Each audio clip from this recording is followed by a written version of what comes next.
Good afternoon, everybody. Welcome to today's stream. Today is October 26th. It's 12:26 p.m. over here in the Midwest of North America.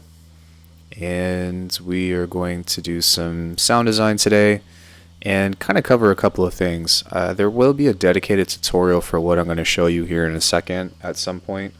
But as some of you guys know, Kiloheart sent me their stuff and I did a review on them.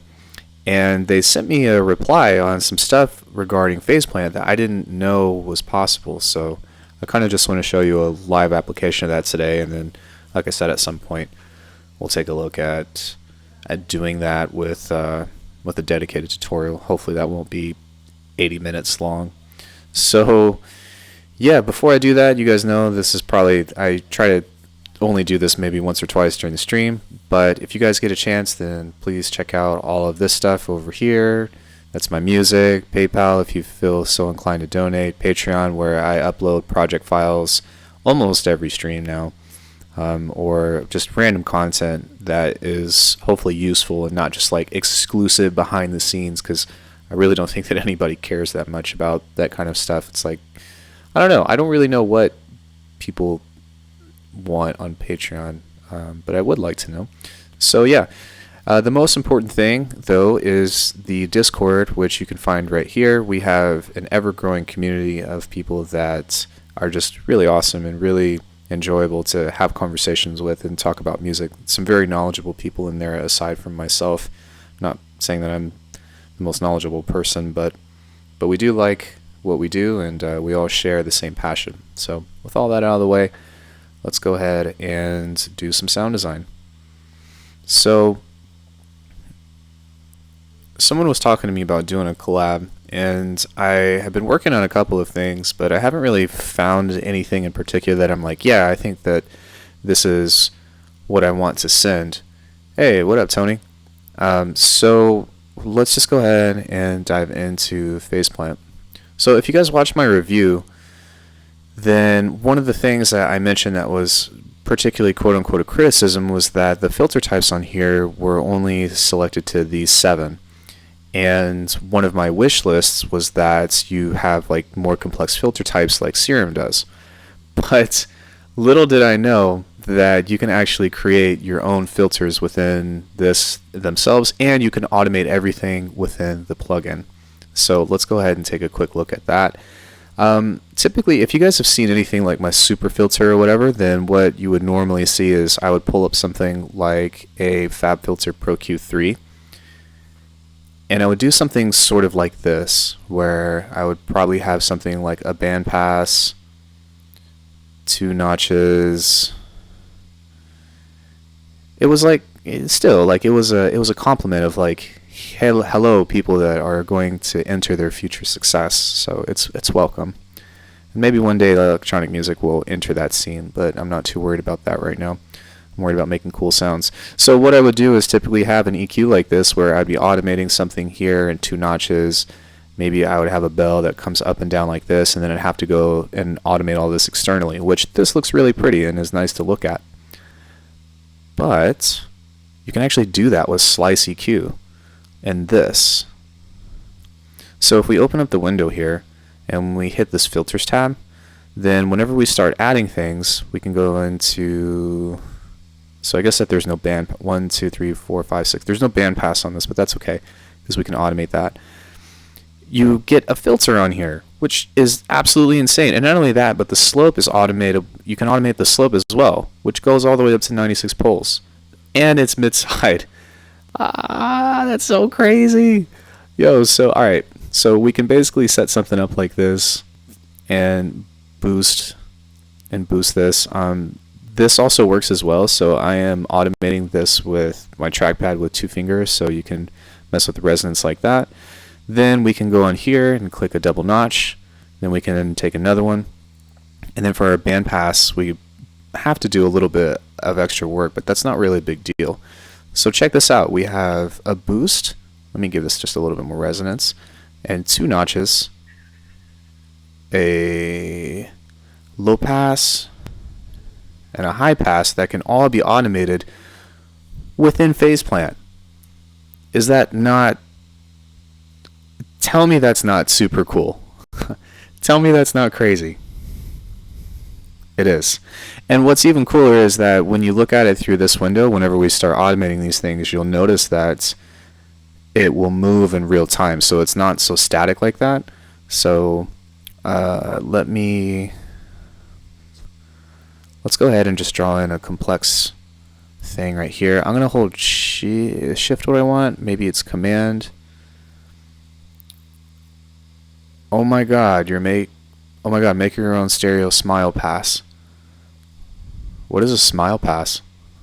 I've never heard of that before. If you hold command and click on these, then you can kind of freeform it, which is really nice. So we can kind of just create something complex as such. And this is really fast. So I'm going to set that to go as low as it can. And then what I'm going to do is something I got from Frequent, which I'm going to automate this to this and turn this all the way down. And so this is going to be kind of a multiple, an instance of that as well. So that's going to go way slower. I wish I understood all this stuff. Says Adam M. Tavivadana. Did I say your name correctly? Sorry, that's a really long last name. Hello, how's it going? What's up, low temperature? Okay, so basically, Adam, long story short, what we're doing is making complex filters. So whenever you have a filter, you have basic shapes kind of like this, and then what we're doing is, the only thing that we're doing is we're combining those into a complex filter that's all going to have independent movement here in a second. So you'll start to see whenever I start automating this. So what you do is you go on here, and you start automating the cutoff. That's really quick. I think what I wanted to do instead was make this really slow. Actually, what I can do is I can set this to like super slow over 1, maybe over 8, maybe over 4, so that way that's moving really slow instead. So we can automate this to here. And then you'll just kind of start to see this begin to evolve in such ways that look at that. That's beautiful. It's beautiful. So this, I believe, is our low pass, or sorry, our high pass. And we'll automate this downwards, kind of like this. And that should be all of them. So whenever we throw something in here, it's basically just going to start making all different kinds of things. It's like what you did in there in FacePlant, only specific, and the left and right side offset has a binaural effect.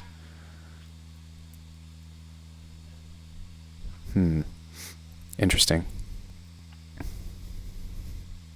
So you can imagine that like once we have this, then you can pretty much throw whatever you want into this. And I don't think that I covered this on my review, but you can automate up to 14 things on here at once.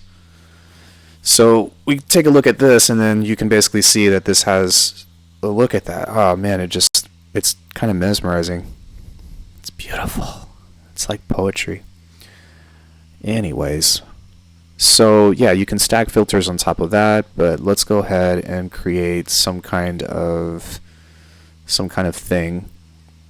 Usually something of this sort. Spread that out a little bit. And let's give this just some kind of interesting FM. So tables. I think that I want to try a spectral growl. So let's try spectral growl 9. And then we will apply some FM to this.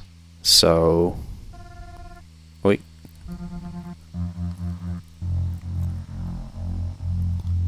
And you can already hear how that's morphing.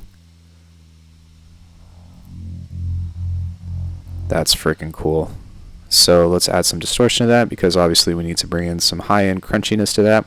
We're also going to have to apply some distortion on the outside of that, which is going to create some artifacts. But if we control it well enough, then we should be okay.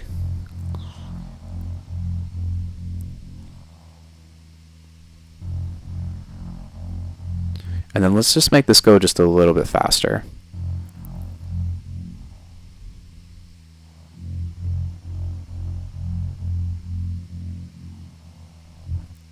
cool. Let's add some distortion to this.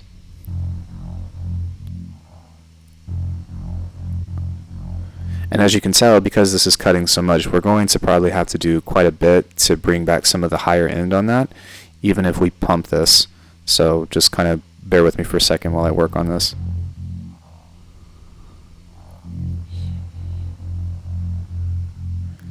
And then something else that I might do is I might back off of the low pass just a little bit, so we can always find it too. So one thing I appreciate about this is that this will stay here, so that way even though this is moving, you can still find it. So it's that one. That one is kind of cutting just a little bit too much, so we can back off of that. I still don't like that you can't play on your QWERTY keyboard though.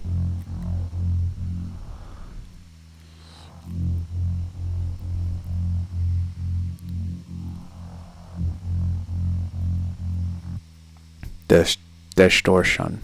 So yeah, instead of like slapping a distortion on there and trying to pump it up, I think the better way to do this is to just gently introduce bits and bits of it. And it is a little bit more work to do, but it's okay because this will help you. If you just slap one distortion on there, you're going to overdo it. But if you take one and do it like one at a time,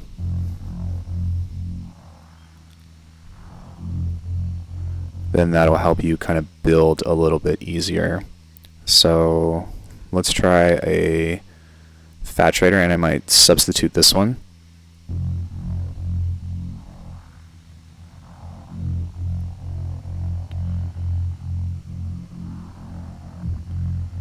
And then let's see what actually happens if I replace this one in between these two.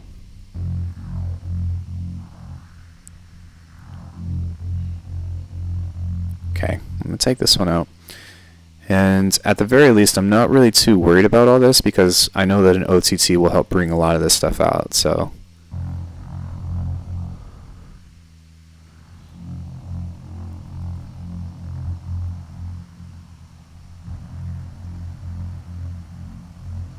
okay, I can tell that whenever we bring that out, that's going to be just a little bit much. So really, I'm just trying to fine-tune this and kind of do that. And something else that's actually neat as well that we can also do, which I forgot to mention, is that, can I do that? Oh, you can! You can automate the mix of this. So, can you turn up the volume of Ableton just a little bit? So right now it's super quiet. Oh, I guess it's not. So, alright, hold on one second. Yes, I can do that, absolutely. Okay, I just boosted that by 5 dB, so check your ears. Ready? 3, 2, 1.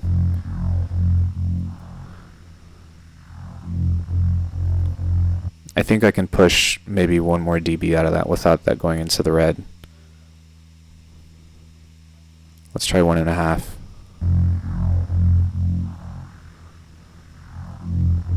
There we go. Okay. Keep in mind too that even though this is, the gain is really high on this, it still sounds quiet in my ears too, so.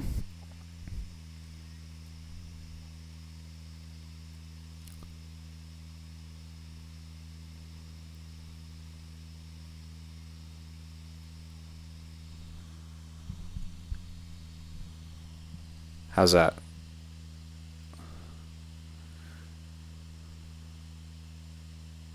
Those SSS's are killing. Good lord. Okay. Hello, hello. Let me move this away. Is that any better?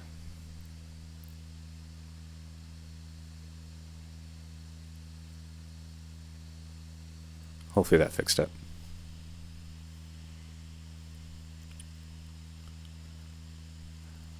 I moved the mic further away from me, so hopefully that's not too bad now.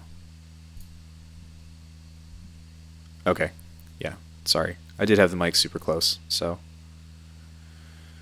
I tried to I try to set it up so that way I don't have to talk or speak that loudly, but. And also I'm trying to figure out a way to move the microphone out of my peripheral so that way it's not all up in my business, but it's okay. Thank you for bringing that to my attention. So yeah, you can automate the mix on this.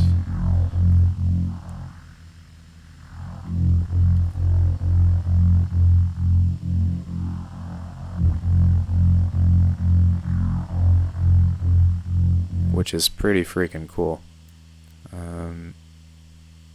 Let's just move that down just a little bit, and then, oh, this is going to help a lot. I didn't realize that that was on there. This might be loud, guys. 3, 2, 1. Okay, I was wondering. I was like, that is cutting so much.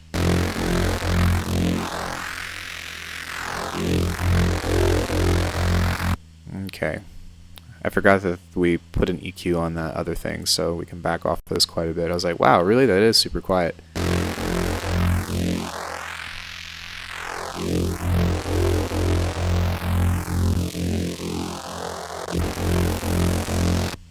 Okay, let me actually remove the mix on this now. Thank you for succumbing to our demands.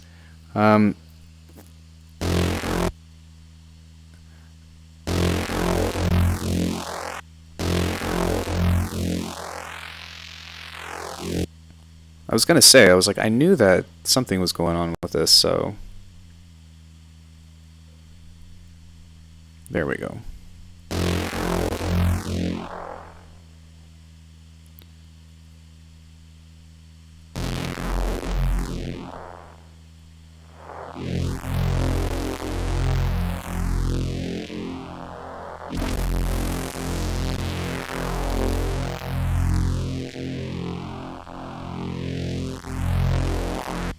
Okay, so now that that's a little bit cleaner, we can go ahead and throw this on here as well. That would just kind of move the overall frequency range. We'll just kind of set that there.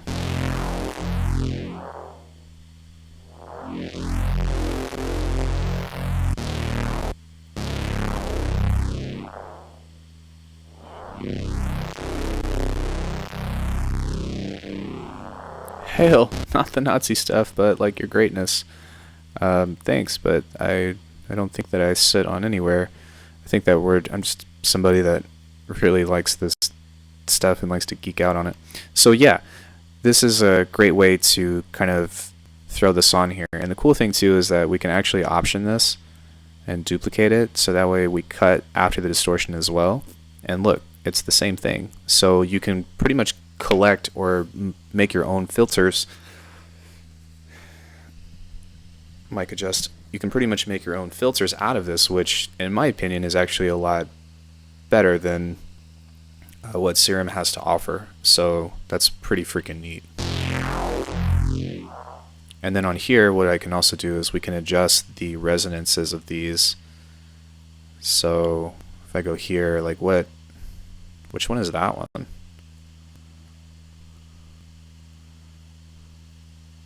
Hold on, wait, stop moving for a sec. What's going on here? So on this one, I'd probably try to go in and look at the resonances of these and just probably turn these down by just a little bit. So that way you don't get that squelchy stuff. I just got here, what you mean? Depends, how far along are you?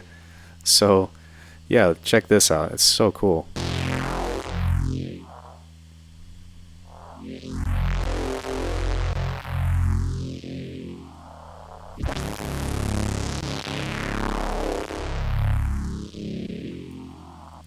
And we can always add in a sub under this to just give it a little bit more cleanliness. Turn that to an output. And make sure that that's under there, so that way we're not getting any of that.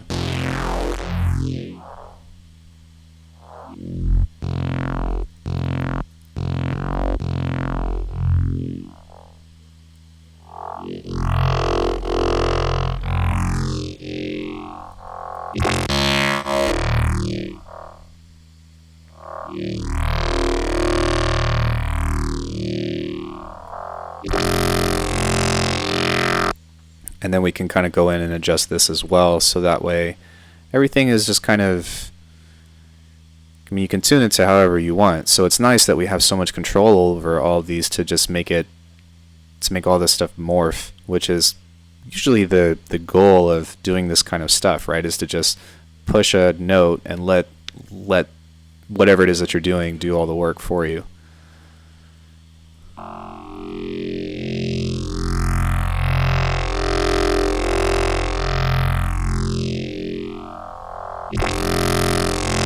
So another thing that we can do too is if we want this to oscillate faster, then we can take a note and then apply this to the LFO speed.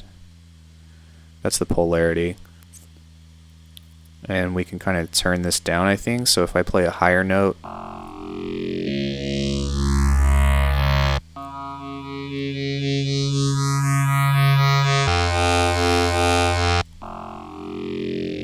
maybe up. No, that slows it down. So we'll leave that there, and then we'll turn this one up. Hold on one second. Yep. I'm running the Walmart real quick. Okay. We kind of keep behind Buckshot. Yeah. Just want to be conservative. Yeah.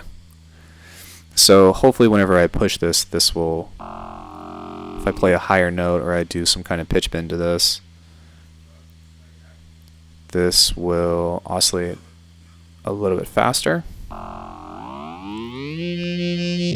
No, there is a way to do it though. Sometimes you might have to set it to this instead. So, okay, so that's going really fast.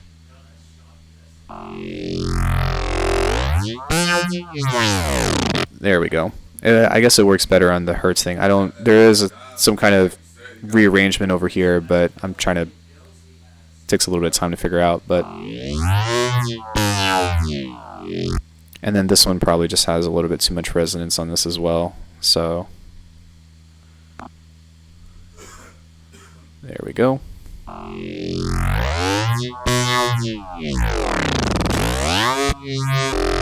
So that's pretty neat. One other thing that I'm going to introduce on this as well, and this is just kind of one of those things that will take a little bit of time to kind of finick with. I only want this to sweep the low mids, so just wanted to pretty much boost right here.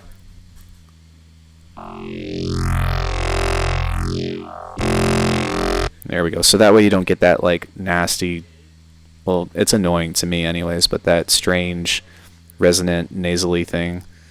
That's one thing that I don't like. So we'll go ahead and correct that on here as well. And then one other thing that I'm going to try to experiment with before I move on to the outside processing is I'm just going to pump the low end of this just a little bit and see if that does anything different. I also need to send this to the master and turn it down a little bit.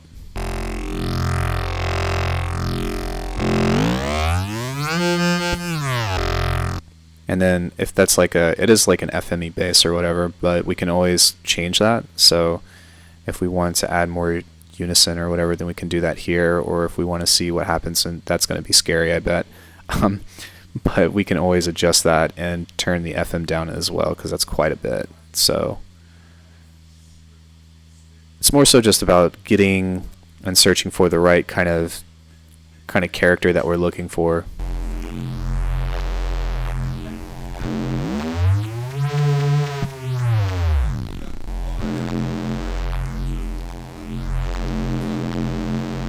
So that one sounds pretty cool. It is more so of a basic square, and that's typically why most of the time we usually end up using basic shapes anyways, because they generally end up sounding the best.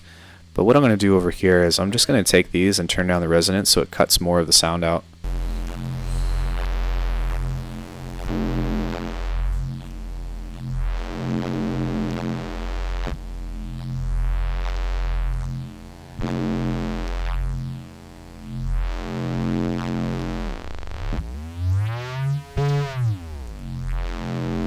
Cool. So with all that, we've lost quite a bit of dB there, but that's cool because it gives us more space or more freedom to play with distortion elements and other things as well. So something that I'm going to add somewhere down the line is a flanger, but first I'm going to reach for something like Trash 2 because I just want to see what I can get away with as far as applying some kind of creative distortion. So Grungy Grunge and Crunchy Grunge are some things that I like a lot.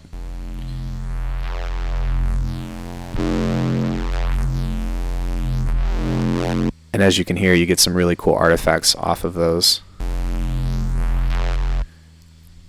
Let's go ahead and add in another one. And we'll do a 3-band split on this. And I want to pay attention to the low mids first. So I'd say from like 200 to 700. That's when you're going to get the most. The 200 to 800-ish is like where you get the most low vowel stuff. So let's listen to that for a sec.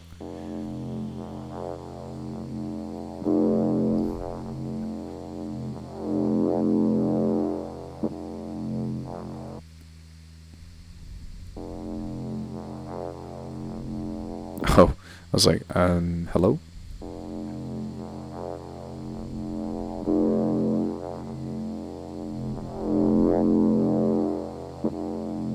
Okay, we can just push our low end up just a little bit. I'm not going to boost the low end frequency of this by much, but that's a really nice sub right there.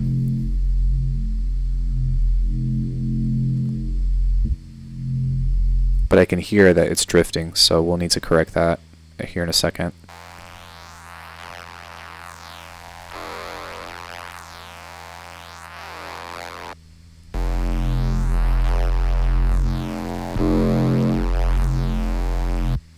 Okay, so after that, I guess we can kind of throw a utility on here just to make sure that our low end is going to stay consistent. So we'll go bass mono, and I usually just do everything below like 400-ish.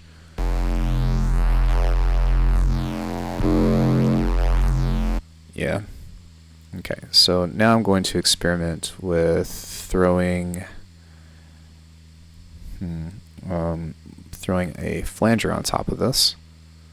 And what we would do is we would turn the feedback up and then turn the rate up as well to something kind of like that.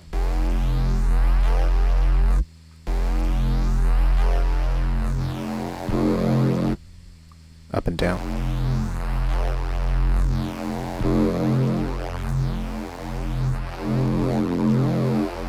Okay, so that sounds pretty good. So let's create a chain and separate this from our low and high. So, so we'll take this one and just cut that off like that, and then duplicate that. Take off this one, and then set this to a high cut, quote unquote.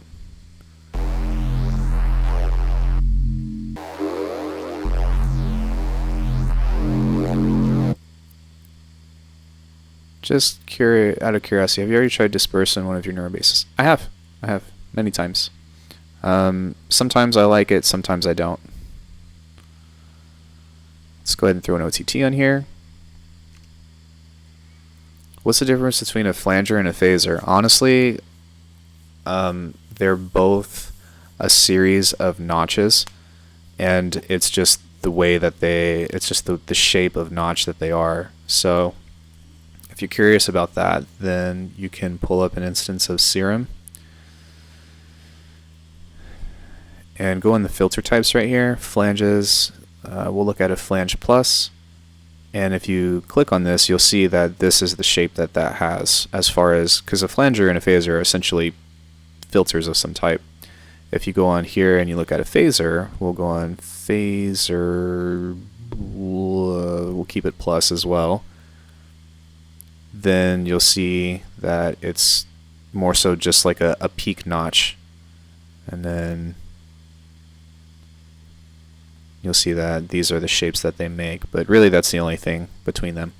It'd be fine to separate the sub, rest of the signal within phase plan itself, I guess. Well, I could do that, but the problem,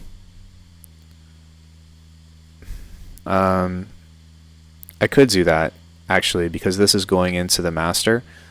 But if we're kind of keeping in mind the chain of what's happening, because if I have the phaser, or sorry, the flanger right here, it's going to go through the distortion as well.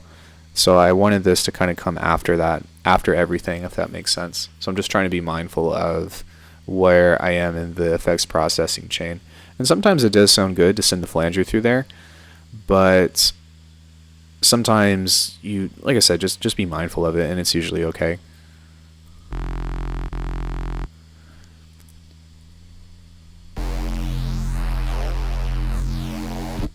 Okay, so I'm going to throw another notch filter on here now just to cut more of it, but I'm going to see what happens if I put it before the distortion. That way I might be able to abuse that a little bit more.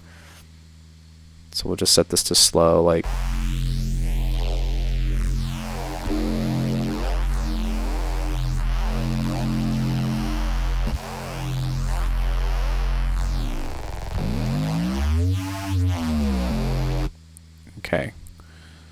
So I'm going to back off of this just a little bit.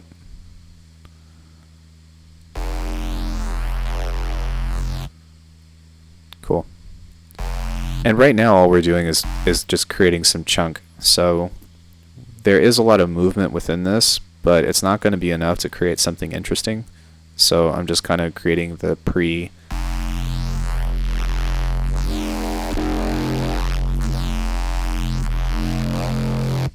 Actually sounds pretty cool.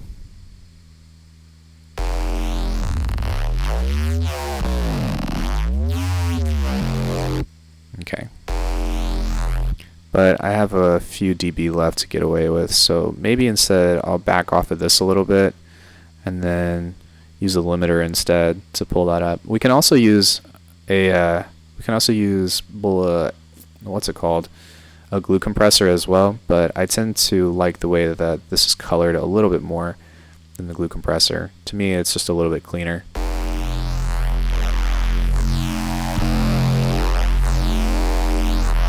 So it's pretty interesting because you can see that even though this has a ton of filtering on it, it's still pretty chunky.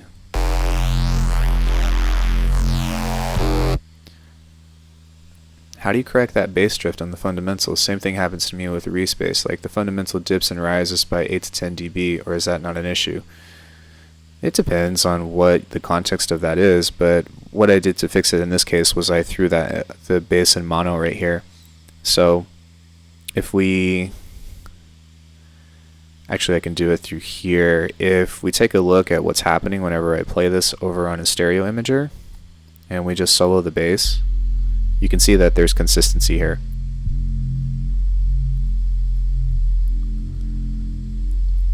And the reason why it's ducking out like that is because there's filtering that's happening on that low end. So if you look right here at the notch, that's cutting out the low end of that. Does that make sense? So that's kind of purposeful. If you don't want to mess up the fundamental and you want to keep that in mono, then don't filter out your subs.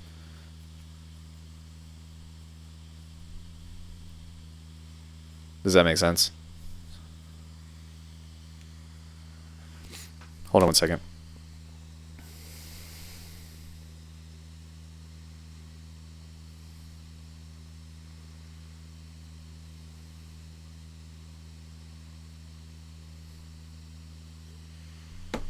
So, yeah. Hey! Jeez.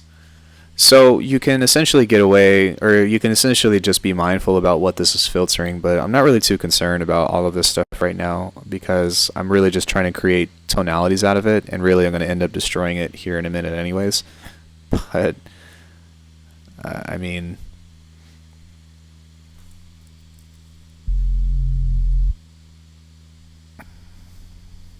So let me go in here and turn that off. Oh, thanks, will do. Epic, makes total sense. Yeah. So yeah, if you're not doing any filtering on the low end, then and it's phasing like that, then that's just because of the detuning.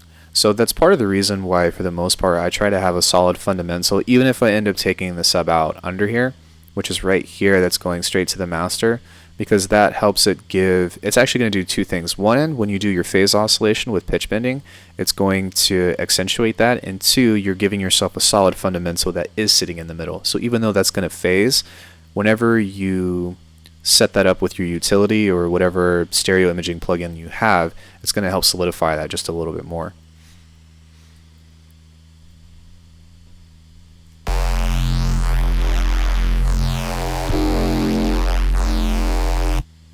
So we have a couple options. I kind of want to bounce this, but I mean, one other thing that we can do as well is highlight. I'm going to do it after this because I'm going to apply more distortion. We can actually do the same crazy filtering,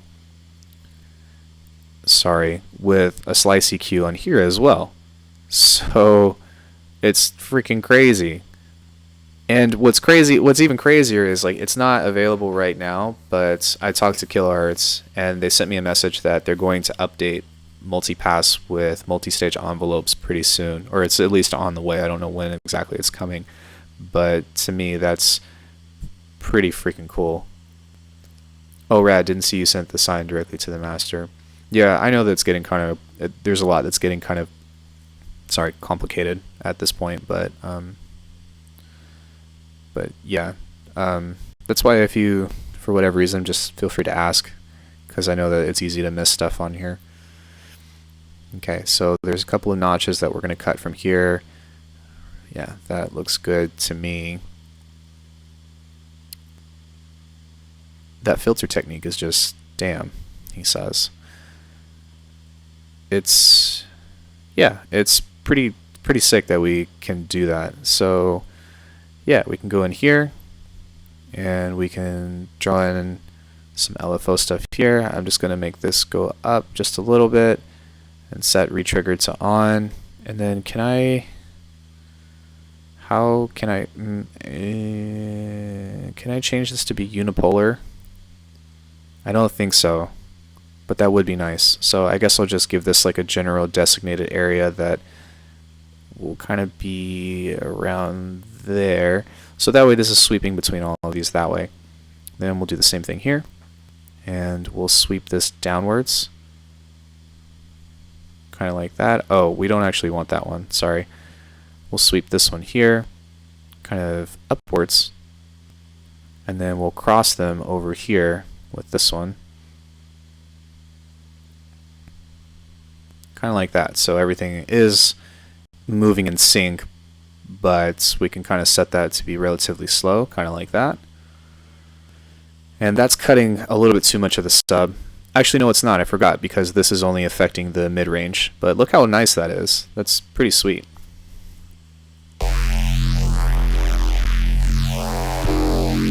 So on this one, we can do some external processing as well. I say external, but extra processing is all I was getting at. So we can experiment with the phaser. I believe this is a low-pass filter. I'm not too sure, though. So in Ableton, you can do this with 3 modulated filters, right? Yes, I have quite a few videos on how to do it outside of multipass and phase plant. Let's give that just a bit of distortion, but just a little bit.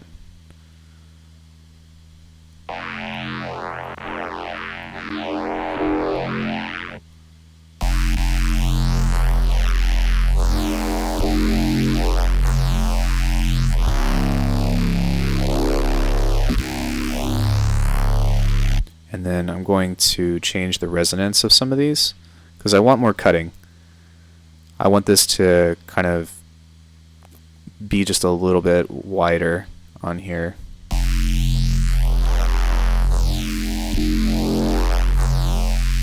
And then let's play with a filter over the top. We might actually do 2 just to see what happens, but we can take LFO2 and modulate this down here.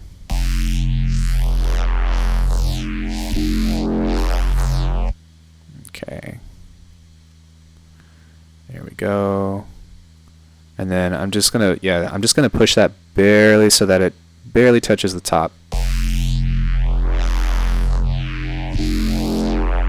And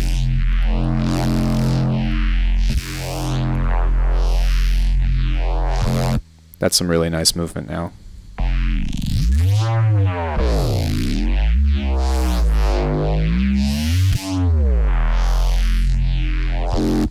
Pretty sick, huh?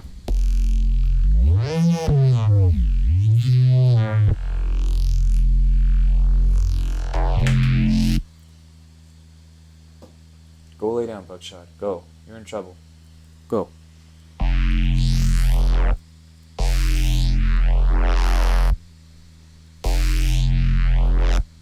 Because we're cutting more of the sound out, we might be able to, yeah, we can actually push that just a little bit louder, so.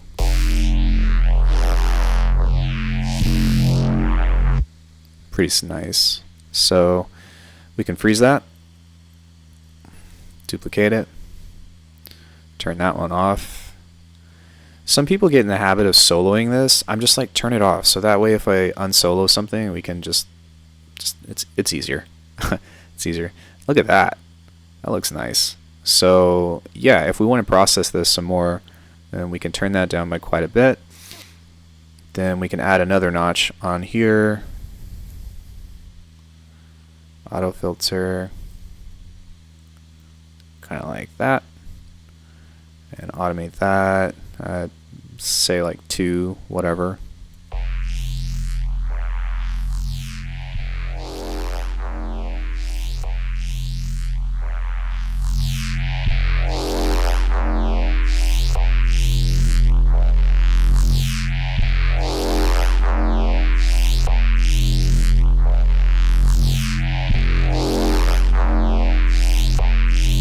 I think I'm actually just going to do that by hand and not be super lazy with it, so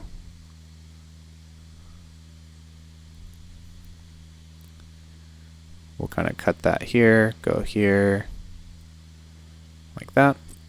Hey, what up, man?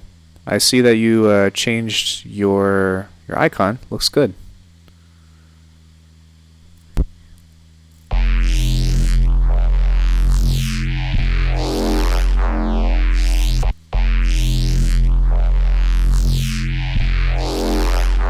That sounds a lot better to me, as opposed to just setting that up to a regular LFO.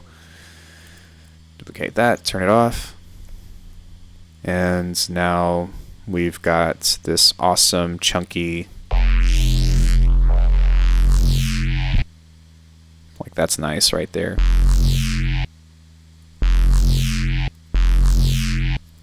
So we can take that and throw that into a sampler now, and then just pretty much do whatever. So something that I was talking about in last stream, in case if you weren't here, was that I'm kind of just in the habit of getting this far now, as opposed to trying to do like particular articulations, because when we get to the filtering side of things on this, and I'm looking for particular hits on this, then God, I still hate sampler so much. I find it easier to just keep a copy of this and then do individual processing. So what'll end up happening is, like on a baseline or something, I'll have like maybe 5 or 6 copies of this, all with the same processing chain, but I'll just automate things in a different way. So first I kind of always test to see how it sounds with pitch bending. So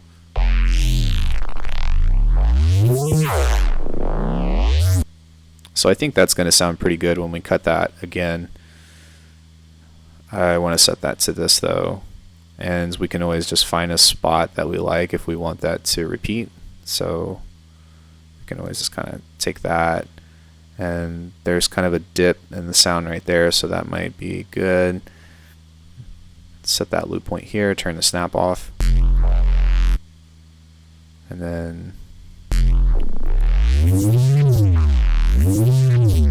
okay, what I might actually do is try to emphasize this part, because there's a moment of silence, so that might help that oscillate a little cleaner. I hate these things. Hey, go lay down. Go. Gosh, he's so stubborn. It's okay. It still has that character that we like, though, of that like Reese square thing, but it doesn't sound too phasey. So I guess I'll just take this and play that here. Let me turn that off.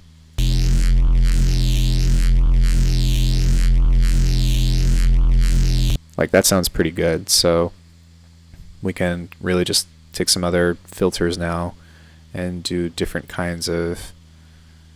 Okay. Watch. I have a feeling that if I double click on this, it's going to load like 50 plugins. Oh, only 2 this time. Alright. So one of them will set to morph,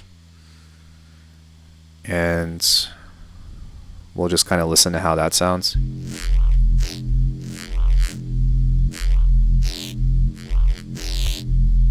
Okay, so I'll just do this by hand. And I need a couple counts so that way I can move my mouse.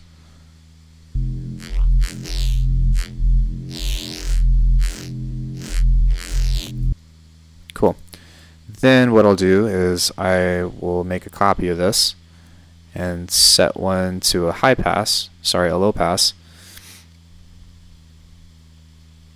and do the same thing.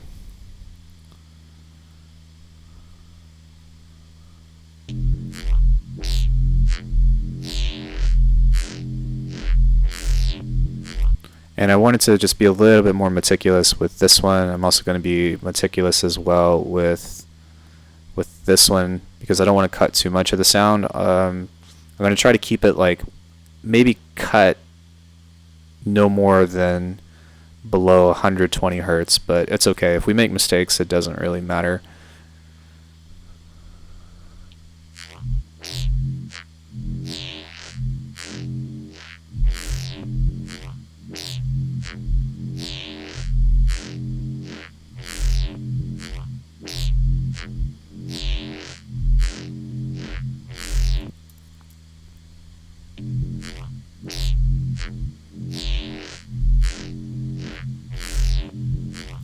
So now we have some nice movement there.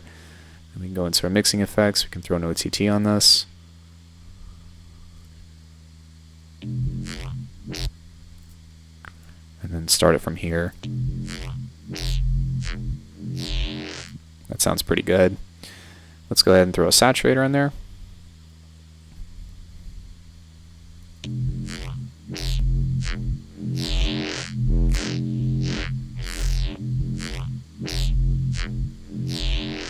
And then we can either use a limiter or,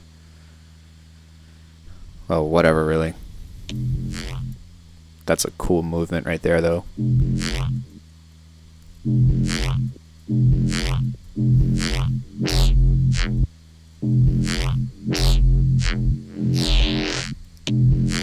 That's pretty sick actually.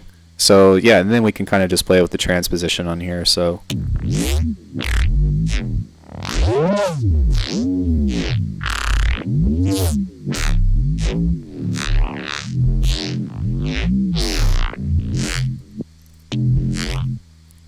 I mean, really the world is yours, but that's typically how I've been doing a lot of my basses lately.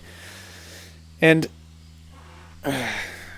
sorry, my butt's sore. It's subject to change, of course, and there's always different ways to do this. Like if you notice, I kind of avoided multi-band compression, which is something that you may have noticed whenever I do this on my comprehensive guide to Neurobass and all that. But it's really just a matter of like, if I'm going to throw something on there, I'm going to do it for the sake of kind of purpose. And now, as opposed to just putting something on there, I mean, there is something to be said for experimentation, of course, but that's generally a like, you know what I mean? That's something that's like, as far as trying to draw something out, I can pull that in. And then now that I have this rack and I have this rack and I have this rack, I can go back and just change the source sound and pretty much keep all the same stuff. So, you know, it's really like infinite basses that you can particularly. But that sounds pretty cool. If you want to do some other interesting things, then you can add FM and then spread it.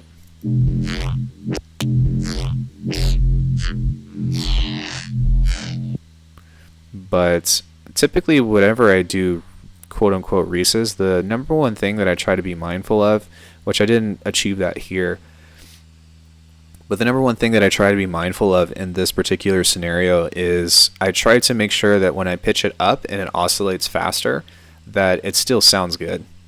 And so that's probably one of the hardest things to achieve, but that's really just what I try to aim for, because I know that for the most part, if it sounds good when it's pitched up here, then when I do this kind of stuff, it's going to also sound relatively decent. So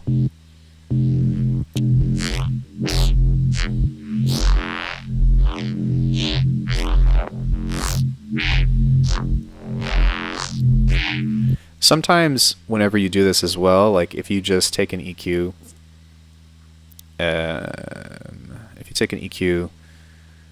over here and you literally just pull out something here, so like not a complete notch, but you take out something this way,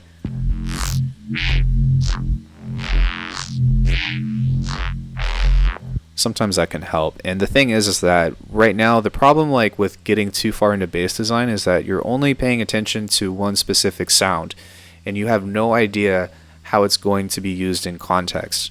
And that, my friends, is one of the biggest reasons why I don't resample down to the point of like, so this is one thing that I try not to do anymore, and I'm going to show you why. And it's not to say that you shouldn't do it, but it's just something that I haven't been able to find useful anymore to me. So typically what we would do, right, is we have all these little movements now. So a typical practice is you go over here and you listen to all this stuff and you're like, all right, I like that one. So you make a chopping board and then you're like, okay, I'm going to make a riff out of this. And then I'm going to make a riff out of this.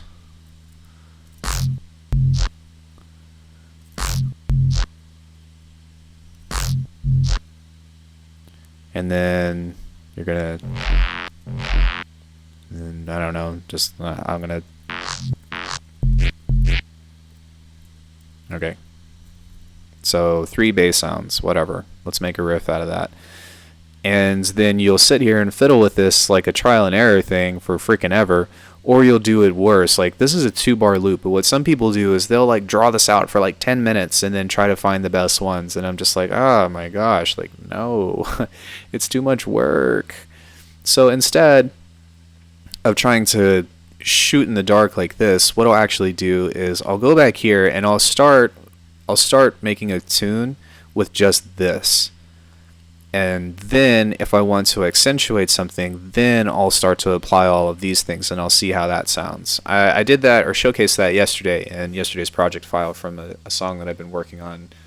I don't know if I'm going to finish it or not, but it really helps you conceptualize a little bit easier. Or sorry, I should be saying me. It helps me conceptualize a little bit easier of how to apply these in context. Because the other thing too is that like this stuff is really flat.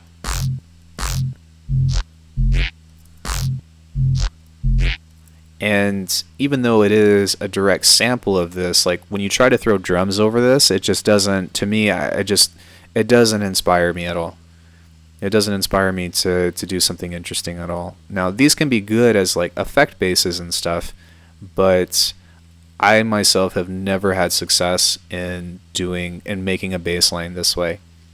And if you have a way, it's such a way that it's a lot easier for you, or you have a way that you get this done and you have something in context that you feel is useful to you, then I would love to know, because I've been trying this for years. Probably for about 4 years now I've been trying to implement this, and I'm only now just starting to do things this way.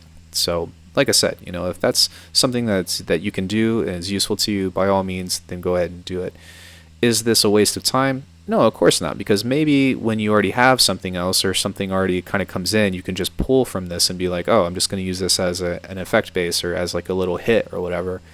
But solely trying to create an interesting bass line just from this stuff is a headache. Is a headache to say the least.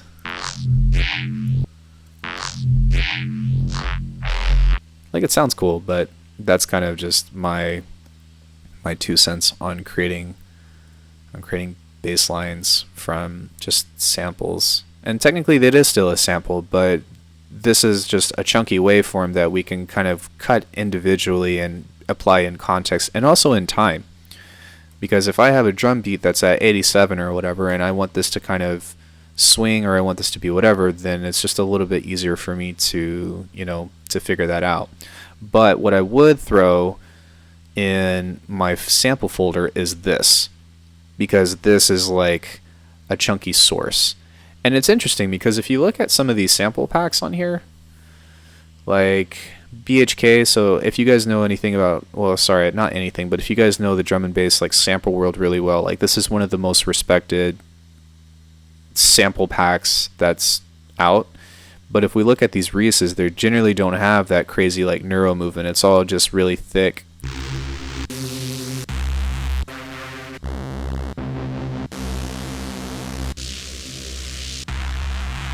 Because it's all meant to be cut in such a way. So it's meant to be thrown in a sampler of such that. And the other thing that's interesting too, that maybe it's just like this is an old school pack or whatever, but all these are in mono, I believe.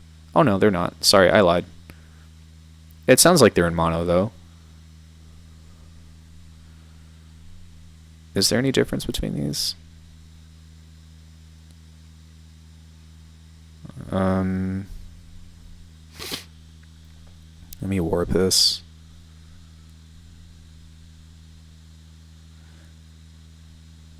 They're very similar. So while it might not necessarily be, yeah,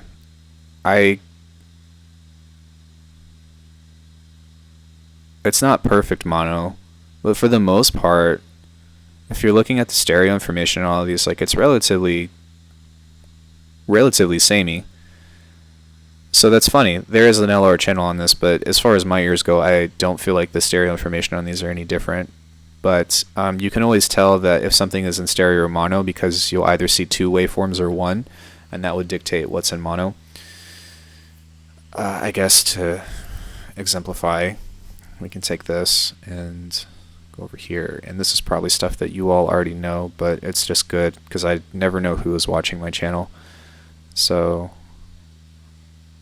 oh wow, interesting. Well, whenever I record out of this microphone or something, then you'll see that it will be in mono. So that's an interesting take. Chris Duke says, question.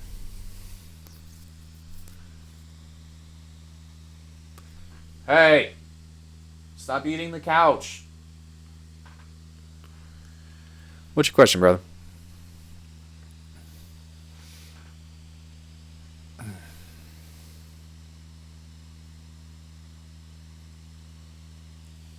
going to see if I can push. Can I reduce the lag of this while I'm on stream?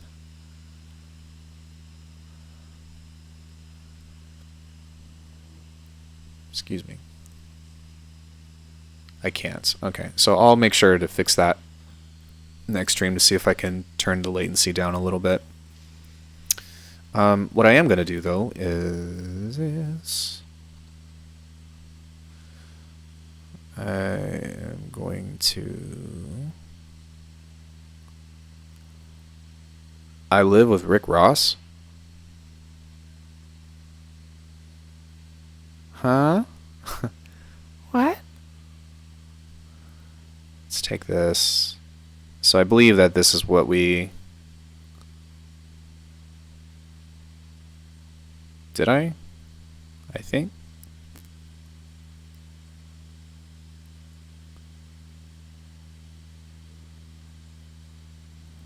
Did I delete?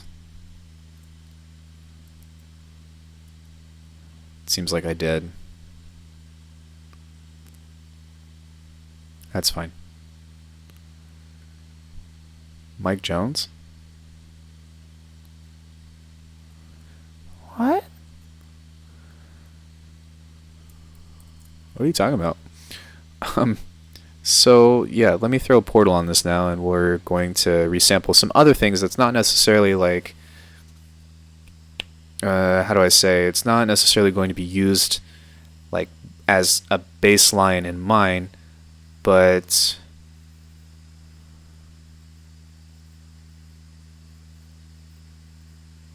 who? Mike Jones?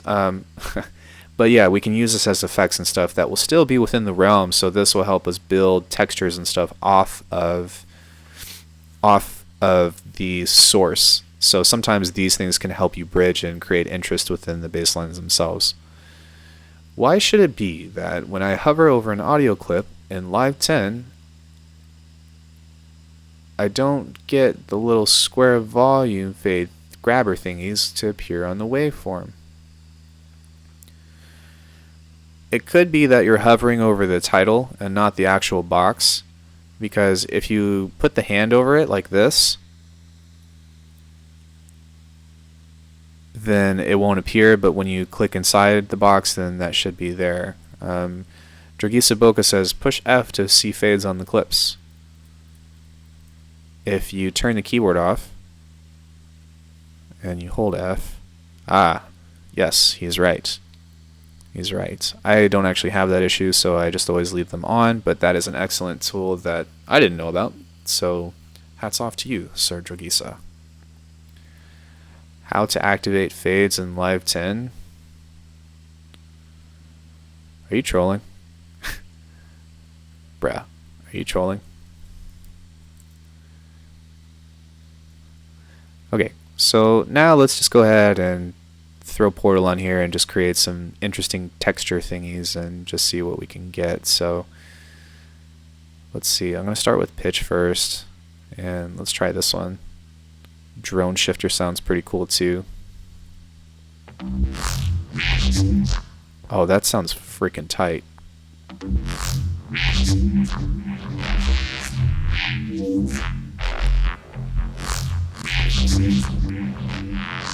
No worries.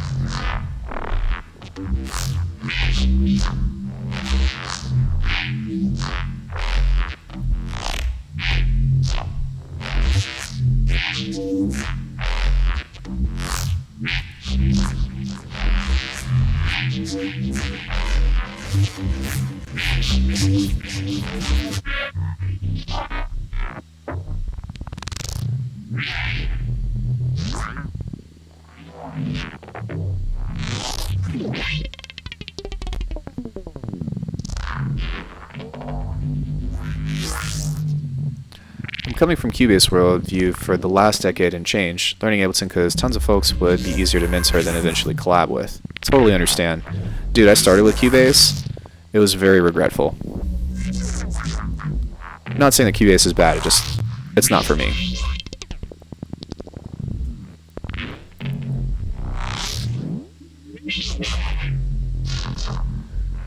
So stuff like this is what would be more useful.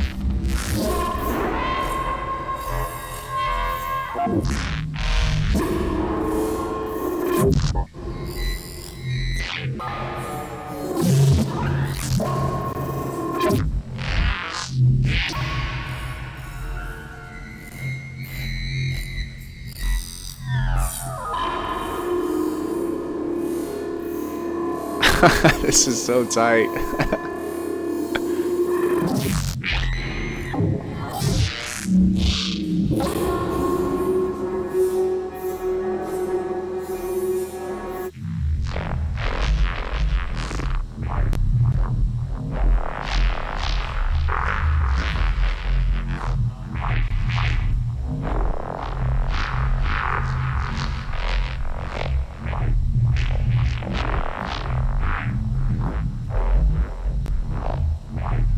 It's not really changing the pitch at all.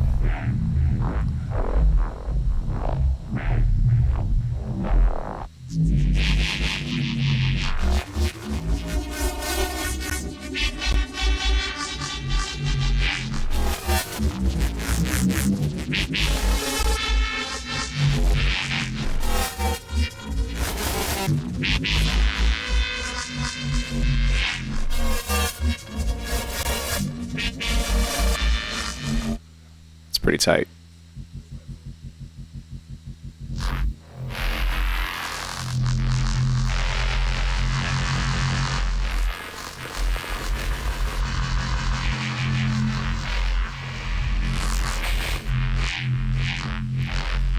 Let's see if I can get some more atmospheric things out of this. So,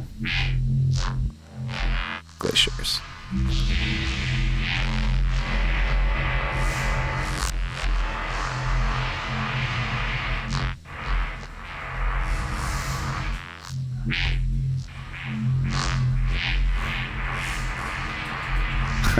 Sounds like TIE fighters and X-Wings. Pew pew.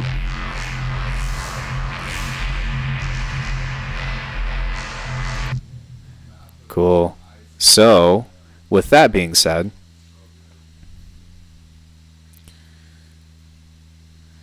all of this stuff that we just recorded would be useful to start building something off of. But as you can tell, it's not very dry, and it's also not just like if you listen to this compared to the other stuff that we just recorded, it's like, really? So typically within this kind of thing anyways, you would probably throw into some kind of granular synth or whatever in order to achieve that quote unquote fullness, so to speak. But you know, it's interesting because like for what we're trying to achieve, you almost have to find a way to break the sound, because I don't really feel like this is enough. You're not really going to get the coolest, in my opinion anyways, you're not really going to get the coolest sounds out of just doing filter movement, because those only are limited to certain characteristics, and there's only so many different ways that you can cut the sound, if that makes sense. So, hold on, let me shut my door really quick.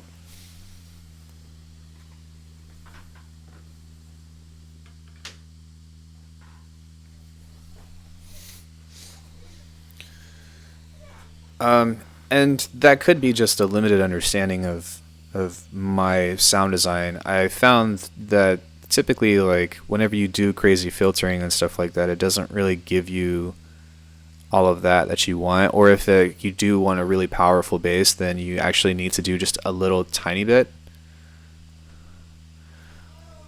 Why do I bounce my basses instead of just working on the VST channel?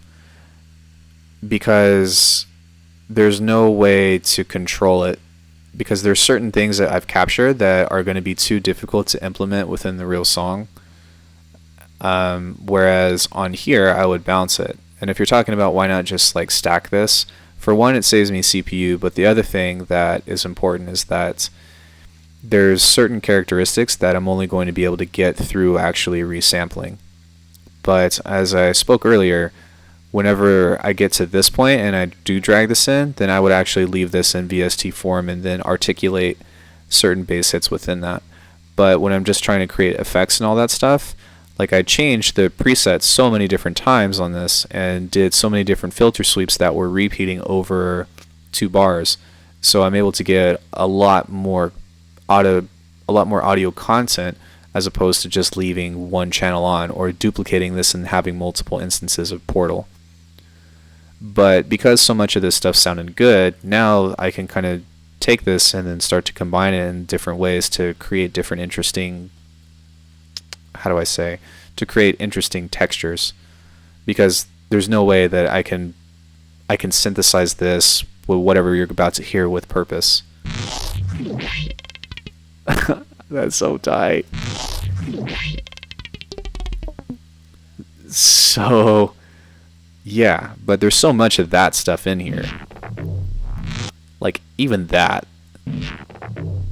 Like, that is just amazing. I could do that, but it wouldn't sound the same. That sounds so cool.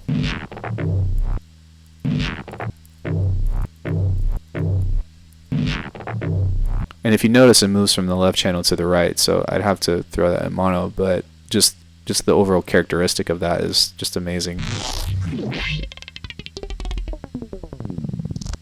Wow. Dude. Oh my goodness.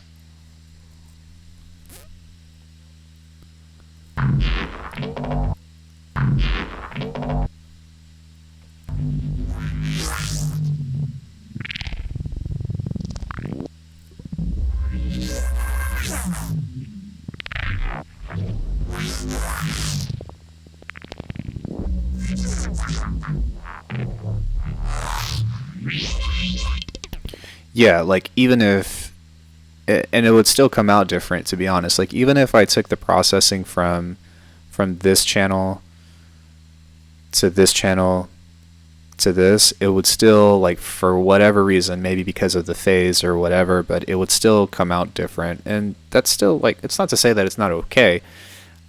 It's just easier, and it's easier for me to keep up with as a checkpoint. And sometimes you might get to this version and you might be like, that sounds really cool, so I'm going to save this version, put it over to the side, and then bounce it out and continue working on it. So you're essentially exponentially duplicating or exponentially growing your audio content to work with And for me, whenever I'm doing a sound design session for music, what I'm trying to do is basically build resources, if that makes sense. But the other thing that's also just as cool, if not even cooler, is that you can take all the processing from these and then apply that to that. So I'm going to duplicate this one and then turn this one on. Just turn off all this other stuff.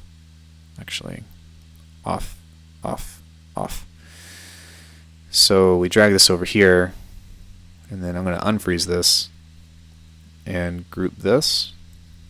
And so now I'm going to take everything that we did from this one and apply that to this channel, as opposed to just duplicating this 2 times over, because we've already done some different things. So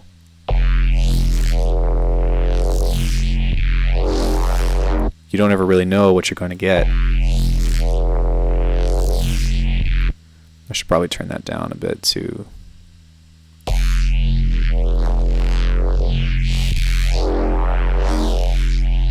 Versus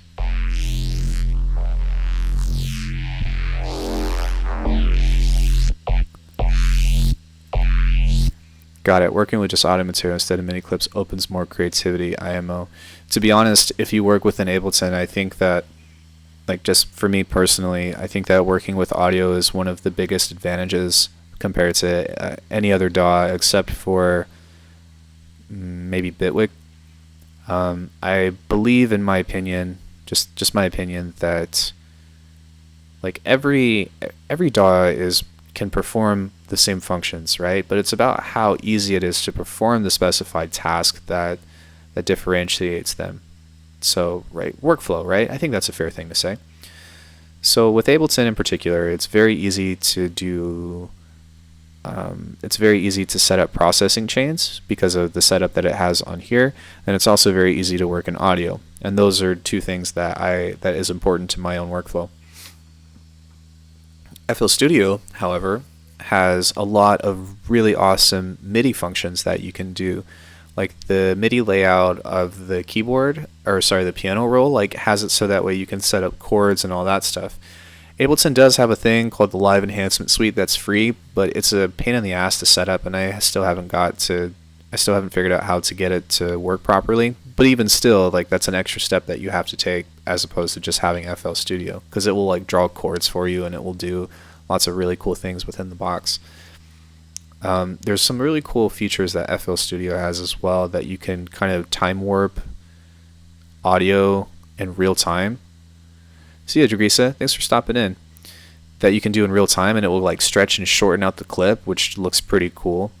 But, you know, for me personally, that's just why I've chosen Ableton in the long run. It was actually initially because it was super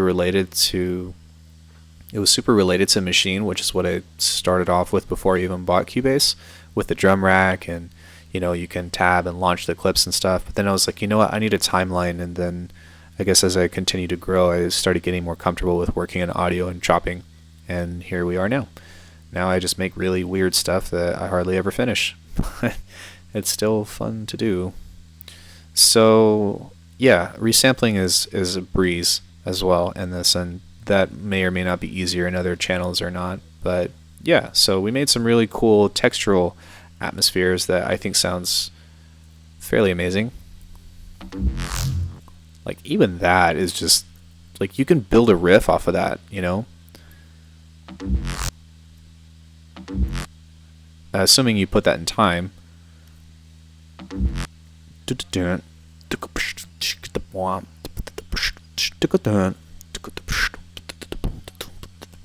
But you get the idea. So now I'm probably just going to start messing with some kind of chordal or tonal things, rather, that could be potentially fun to play with, that we will also throw into Faceplant.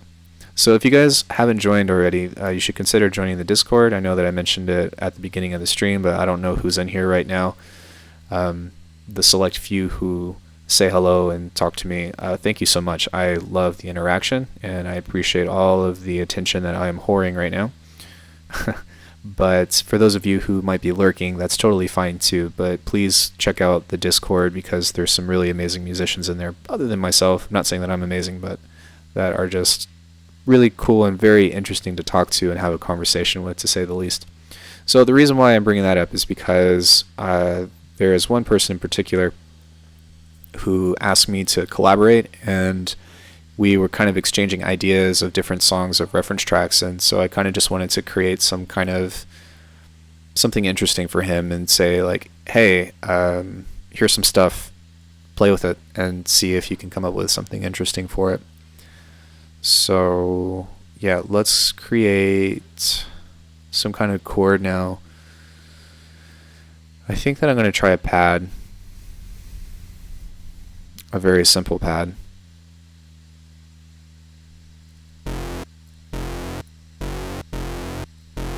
That's not a pad.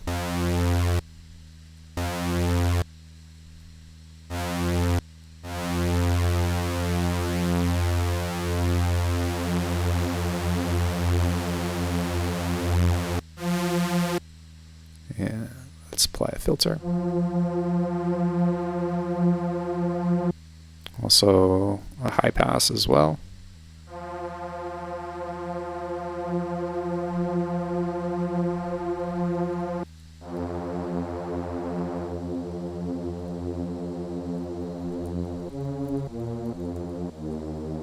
Okay, and then I want some slow movement in this, but like very subtle. Sounds pretty nice. Let's maybe draw in a 7th chord just to play around.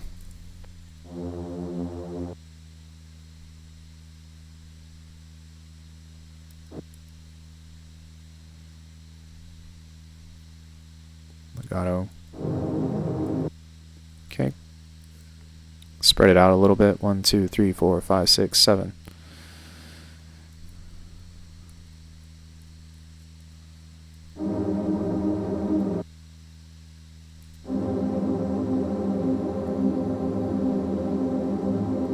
Cool. So one thing that is not that great, Discord is great. Yes, the Discord is amazing, and there's some really amazing individuals in there. So what we'll do is we're just going to introduce some other things that are kind of creep in and out of this. So like noise will kind of come in. Another bonus of Twitch is you don't have to scroll down in theater mode to chat. So, that does bring up a good point. Let me work on this for a few minutes, so that way you guys have something to listen to other than my voice, and I'll talk about that potential. I'll talk about that potential switch. Whore. You whore.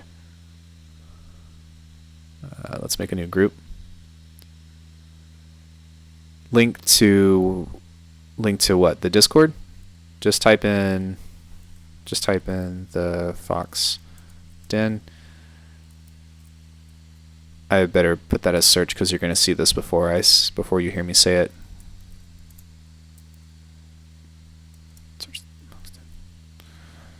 And it's an open Discord, so anybody can join that.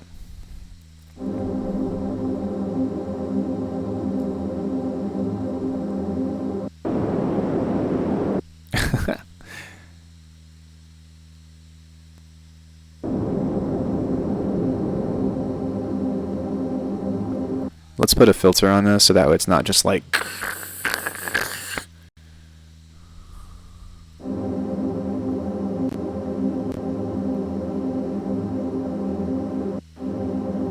And then why is that? Oh, that's why.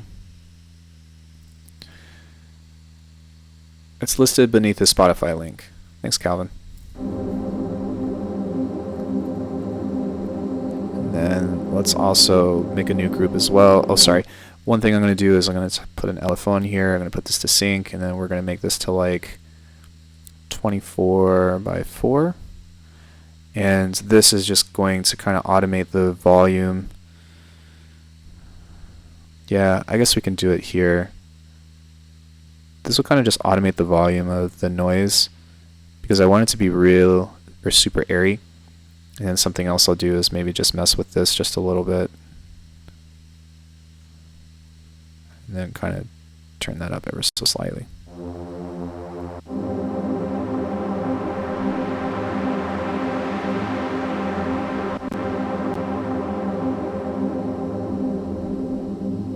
Let's make another one. We're going to turn this into here.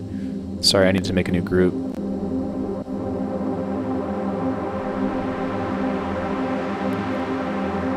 Output. Let's set the harmonic up by quite a bit, and then this will kind of spread out.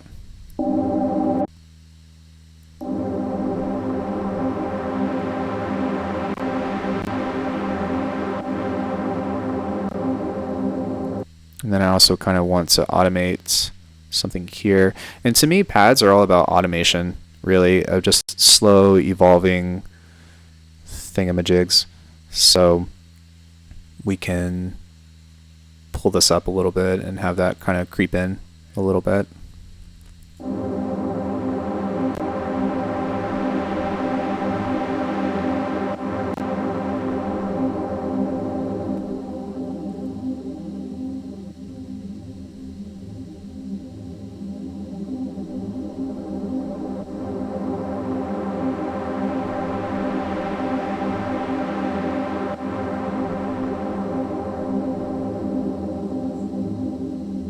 So fast. Slow down.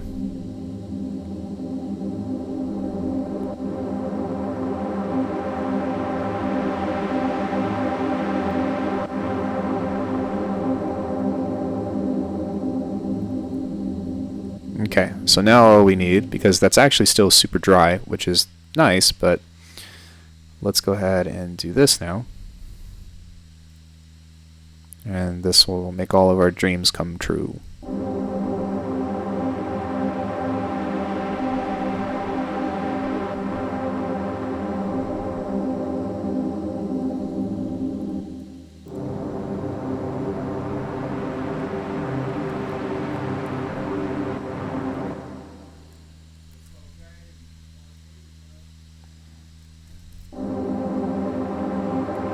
Okay, and then we'll add some more filtering from here because I really just wanted to just barely creep out. There's still too much that's coming out of this that I don't really like. So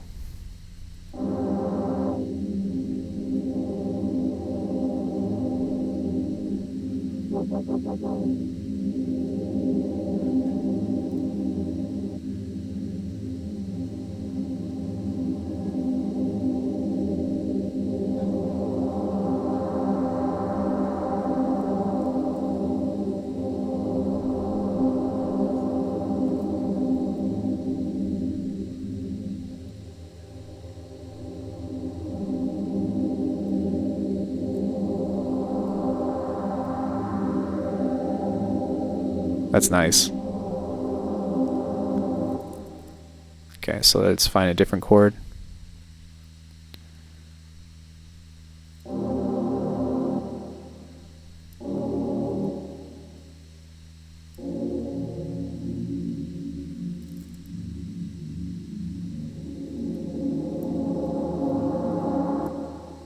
Sounds pretty nice.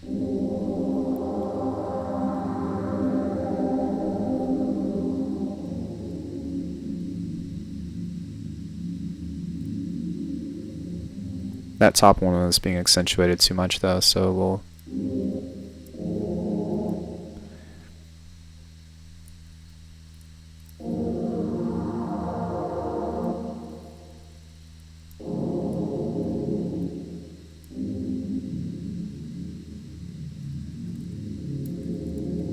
then just a little cheat that I'm going to do right here is I'm going to highlight all of these and then invert them and just see how that sounds.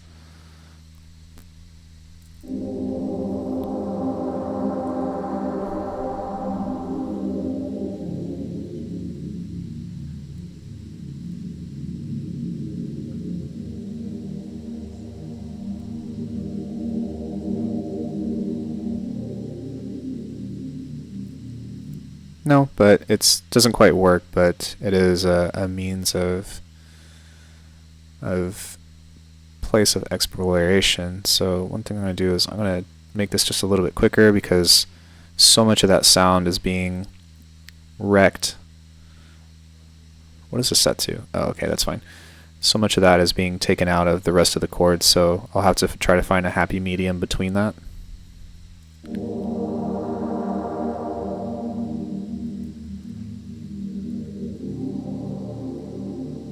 That way I can at least hear the chord. And it should be pretty quiet on your end, but so sorry, but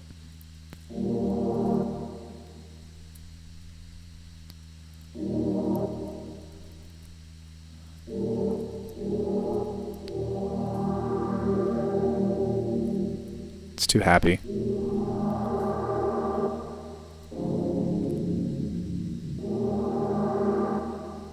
Still too happy.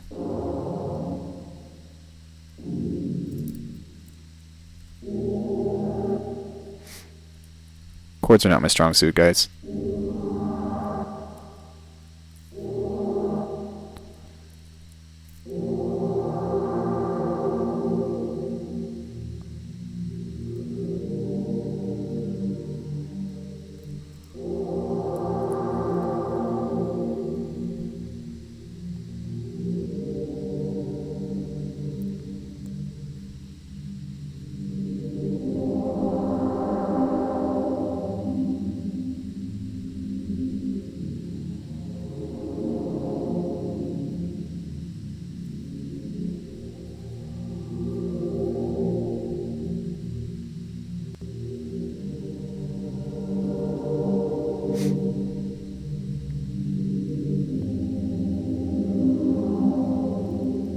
So the thing that I like about pads, or that I always try to do within pads, is I try to make it bloom, so that helps a bit.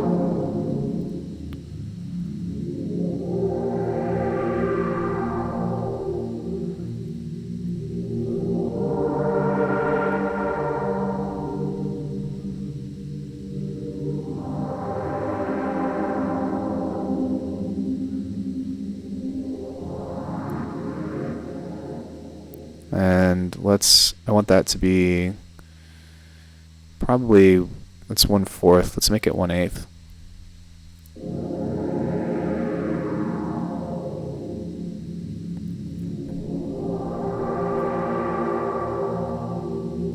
And let's throw this on there as well.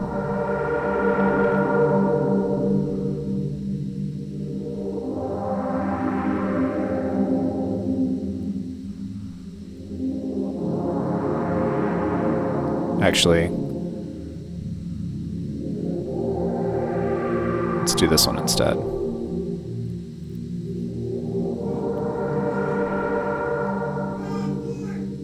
Okay, so one thing that I also am going to try to implement as well is I'll join this. Sorry, my brother's watching football. I'm going to try to take the top one of these and, oh man, what did I just do? And just drag this up to this, and maybe turn the velocity down of those. Actually, the velocity doesn't even matter on this because it's going to be cut off anyway, so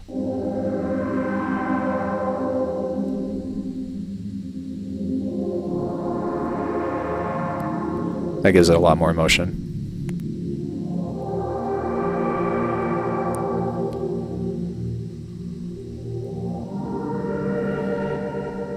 And I might want to put that back at F.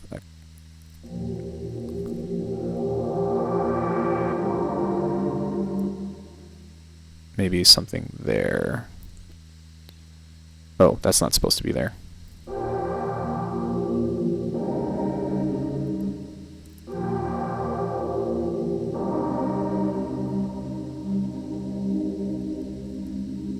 Okay. So now that we have that,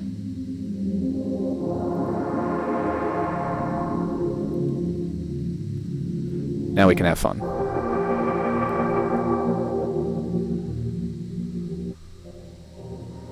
I'm gonna go for pitch first and try to... Oh. Whoa.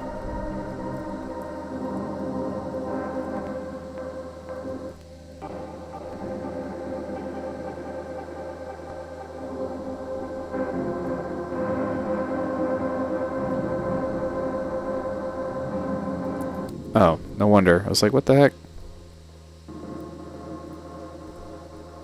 Stop recording that.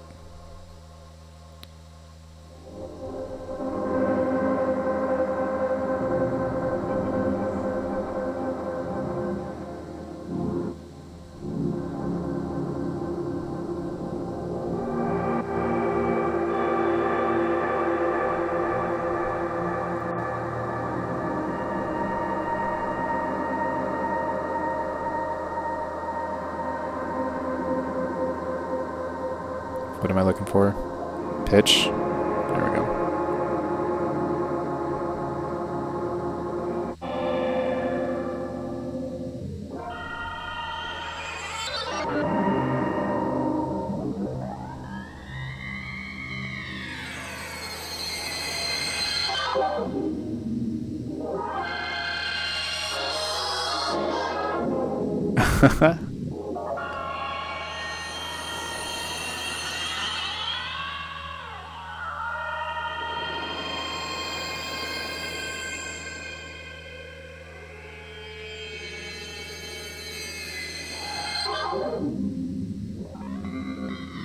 Some cool stings in there.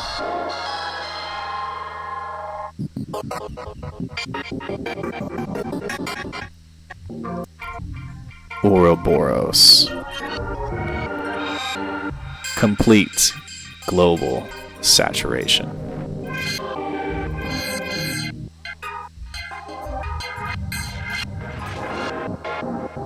I heard something in there that sounded cool, but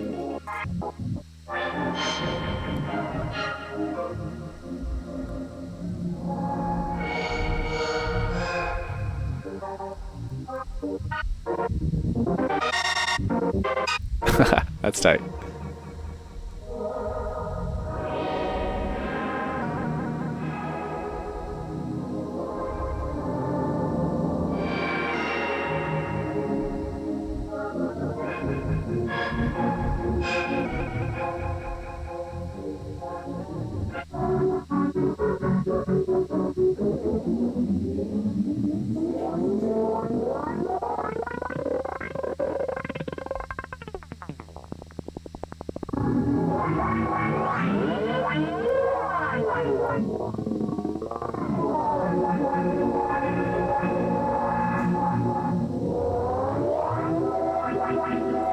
Crazy.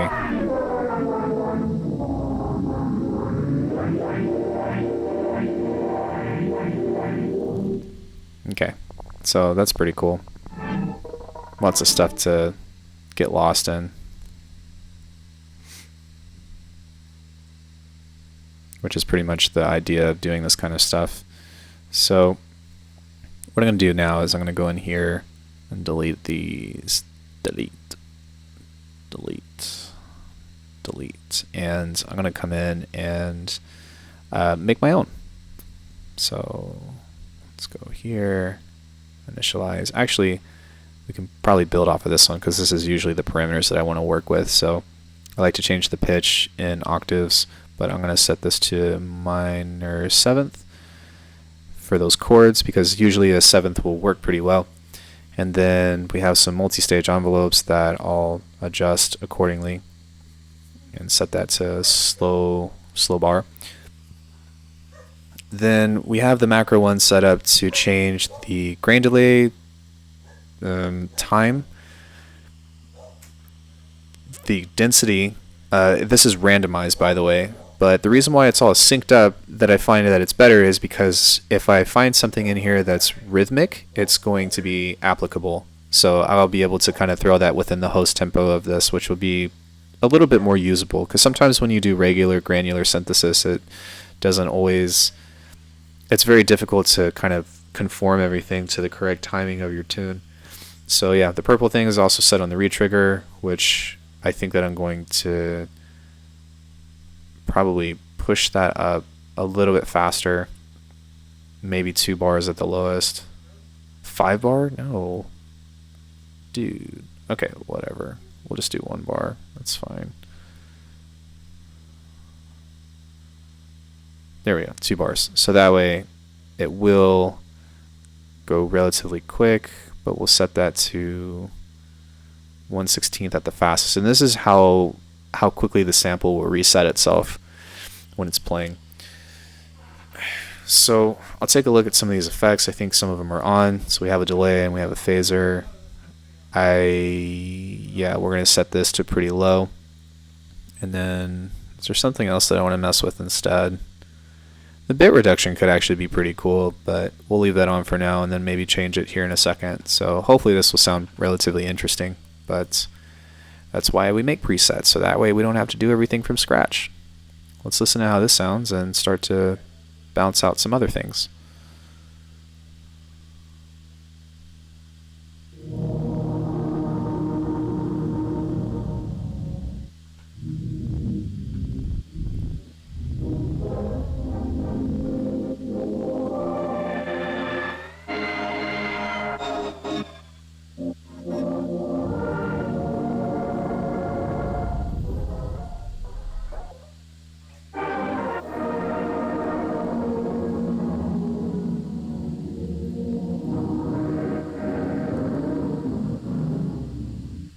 Move that back to octave.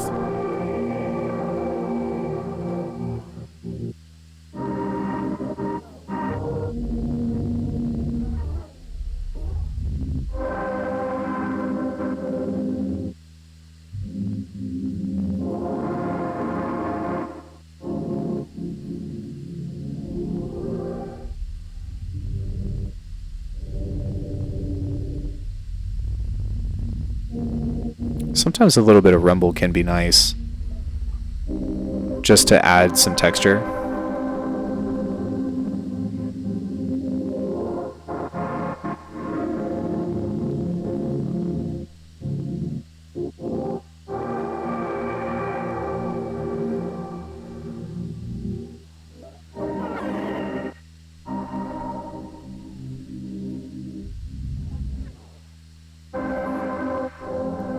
And then I think I'm going to change this to reverb.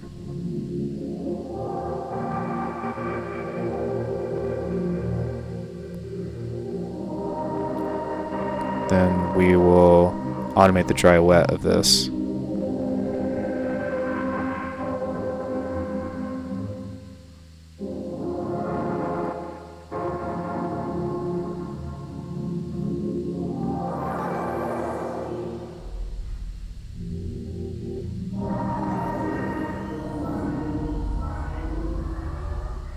Nice. And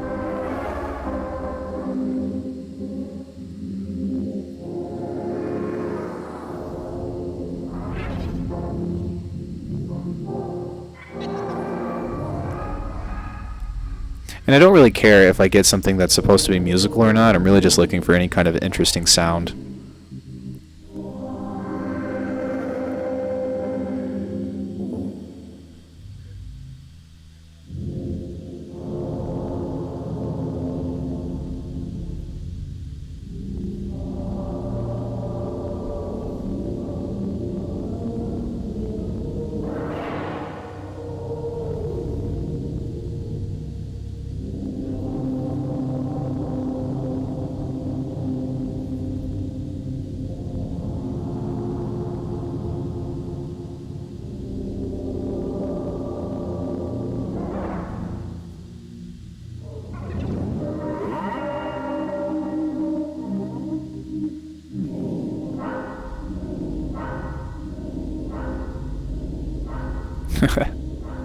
It's kind of cool.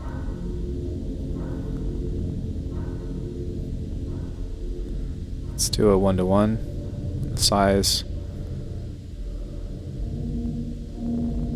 Turn the feedback up a little bit.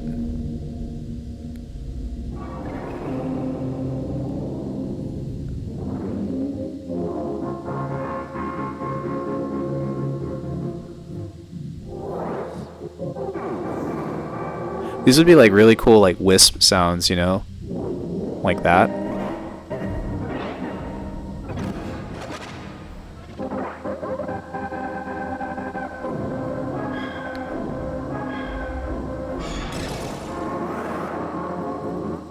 Okay. I think that's about good.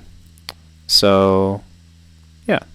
It's not the most interesting thing that we've created, but it's definitely to. It's not to say that it's at least not interesting, but now that we have,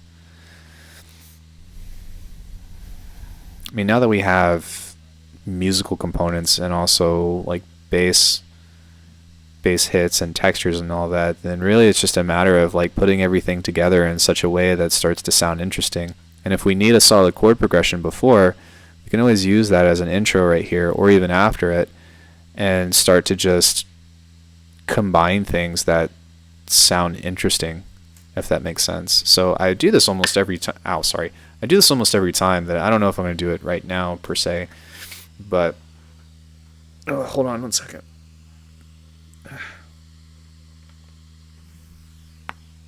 Oh, sorry, I need to crack my back. But the cool thing about it is that Xavier to Xavier, is this still available? Hold on one second.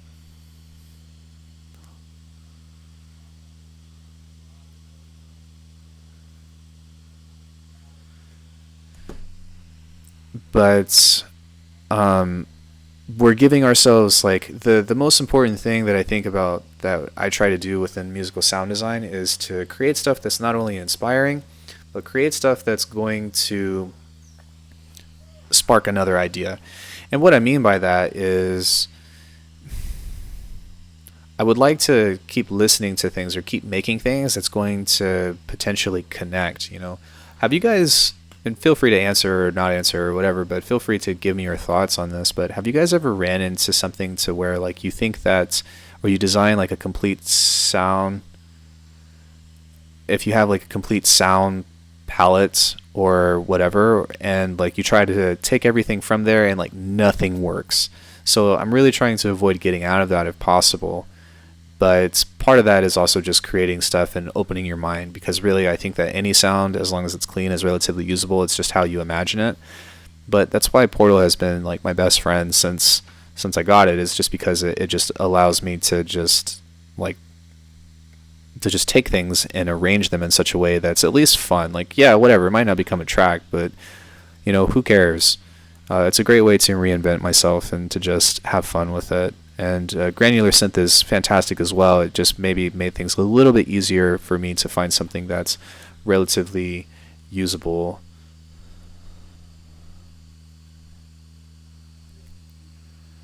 So let me see. So yeah, I guess we can just find some pieces and all that, and then just make like a super basic 8-bar idea. But that's kind of the whole premises of this kind of stuff, as to how many bars is this? Is this 8 bars? I can't count. That's 16 bars. So we're going to start with 8, just to be nice. So yeah, we have some cool and interesting things. I'm going to take this outside of the group. I'm going to take this as well. So drag this down. So we have a cool little chord progression.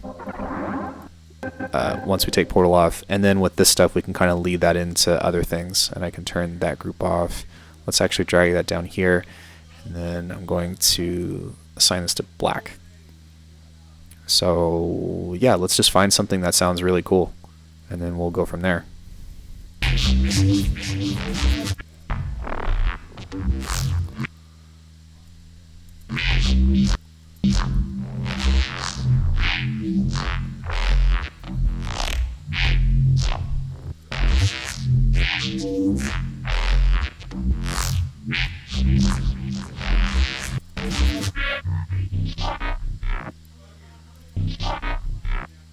That's kind of cool. So anytime you find something that you like, you know, just throw it over there.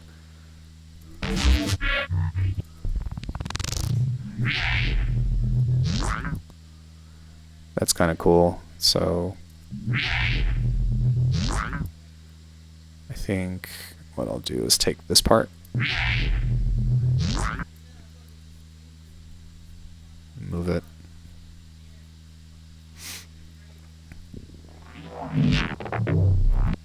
That was really cool that we found earlier, so just take that out, move it over here.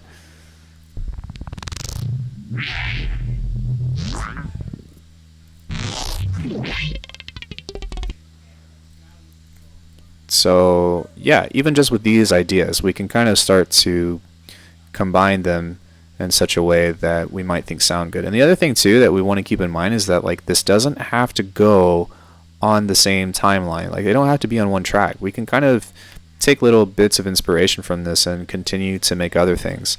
So just from even having this, I guess we'll start here and do that there. Okay. We can just pick one and start to make something out of this. Dude, I only want this one. Jeez.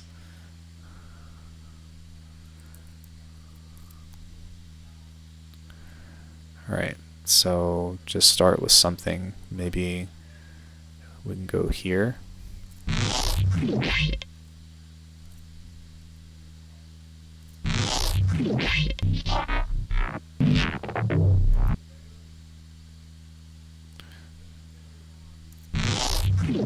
Something, something, something. And then we can have that dun dun dun. That 1, 2, 3. And then have something else right here. Probably be right there. Click right there. And this is just how we start finding stuff. That's kind of neat.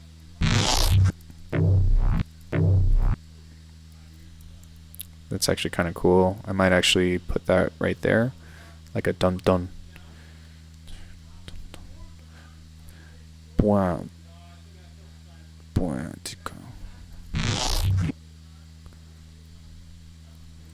Actually, we'll take this. We'll separate that. We don't have any drums over this yet, so I'm kind of trying to just visualize.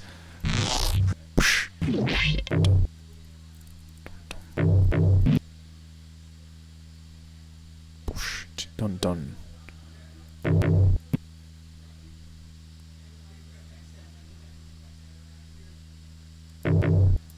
Dun dun. Okay, so the rhythm doesn't really complement that, so we'll try a dotted rhythm instead.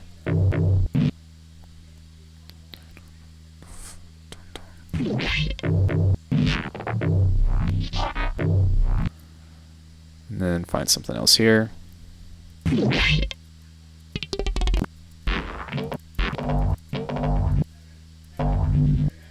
It's kind of cool.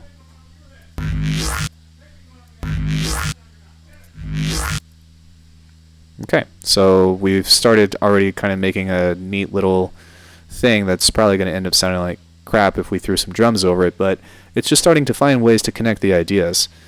And to me, because there's a lot of stereo information in this, and because the sounds are so much more varied as opposed to listening to the samey filtering or whatever, it's a lot more interesting to me to build some kind of riff off of this.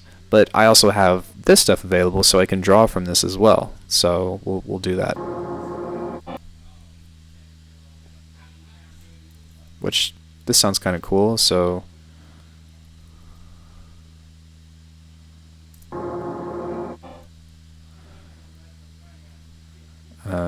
maybe fade that out a little bit more. And then...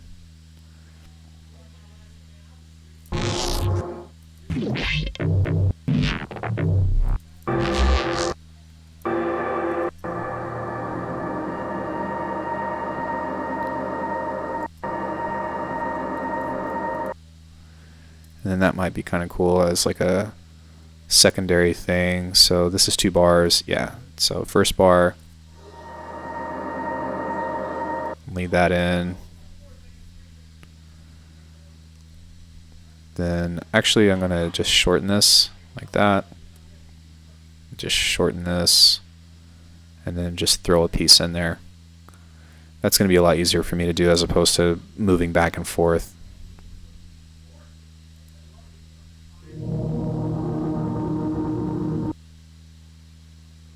That might actually be a little bit more interesting to have at the beginning instead. So we'll take that and throw that in.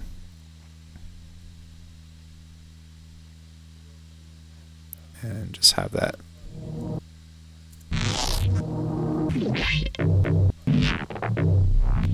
And that might even be kind of cool to right there in that spot, have that right there.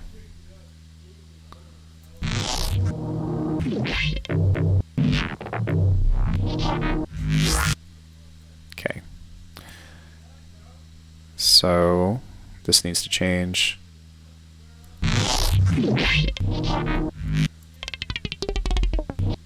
And you can always layer this under, you can always put a sub under this if needed.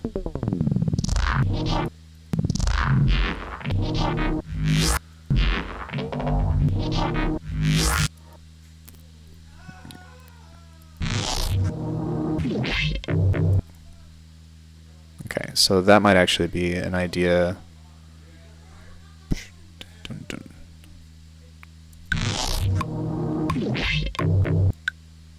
Okay.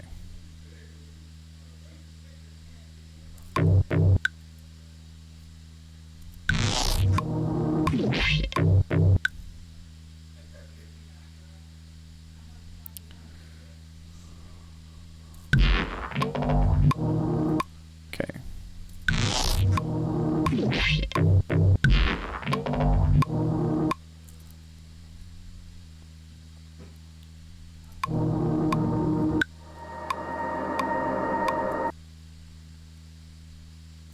So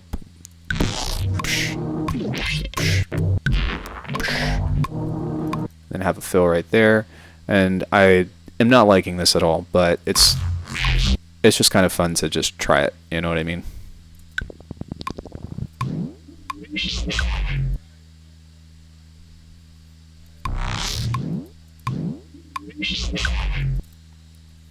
That sound is awesome.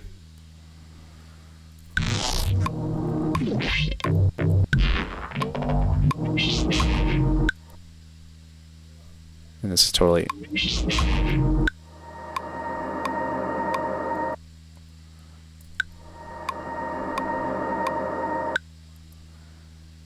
So...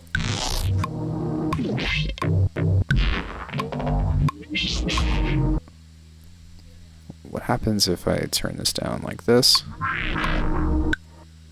Okay, so I do like that, but that's more probably going to be more so at the end of something than right there, just because of the pitch bending. So I need to find something that still has that fundamental.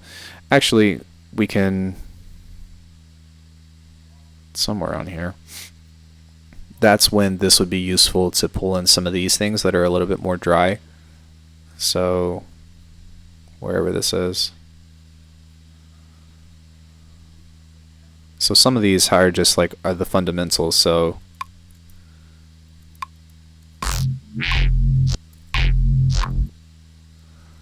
like that might be useful to us. Where is this? Okay, create another thing.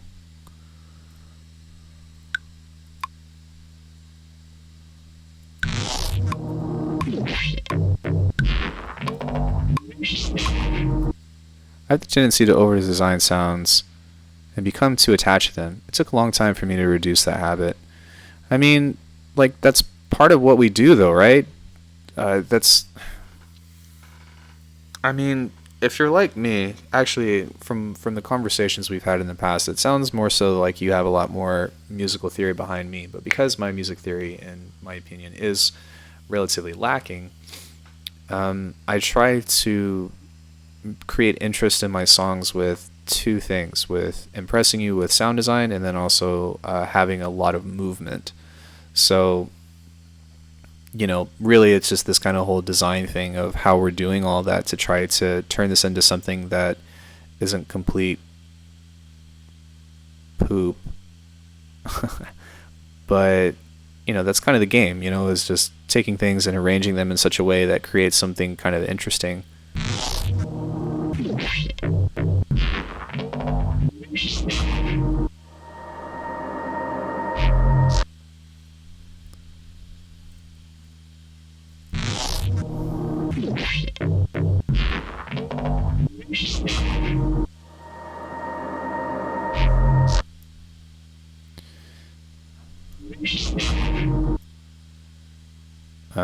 I think that I was replacing that, so...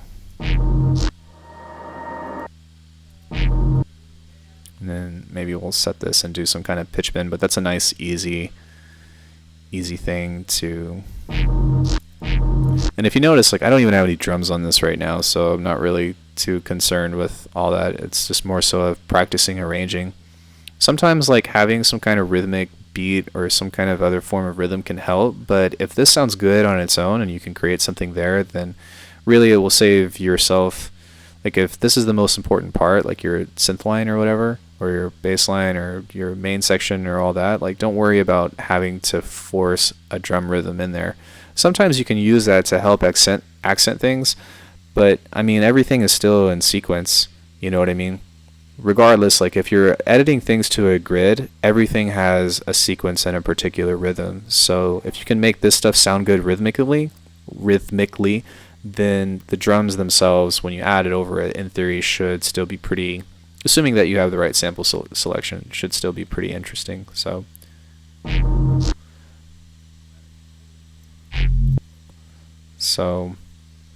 yeah, I don't really like this because it's too atonal from the rest of that, but it's not to say that there might not be something else that's useful in there. I do like this one though. That one's pretty, you can't hear it.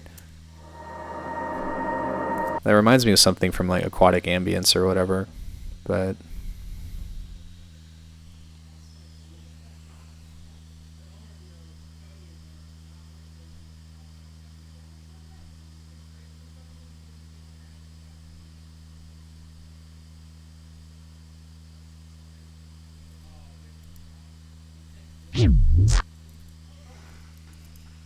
that worked out.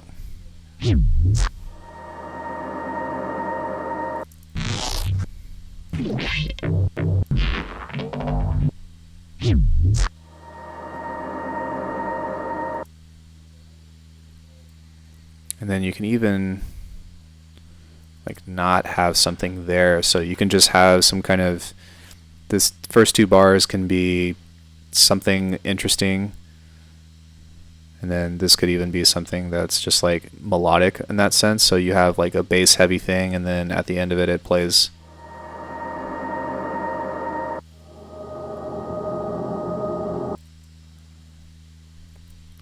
So maybe we can even just kind of take that and turn that down by 12.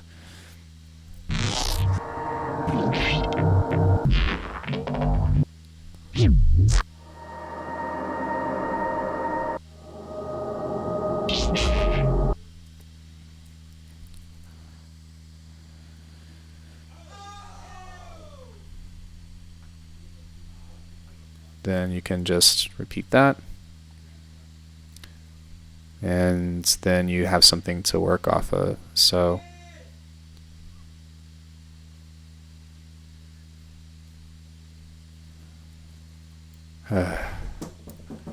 yo, do you mind? Jeez.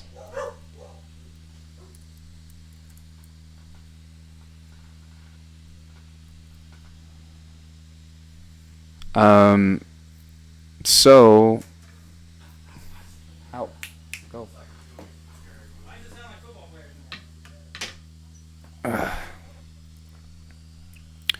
So yeah, we can kind of create something that has some kind of interest now with all of this.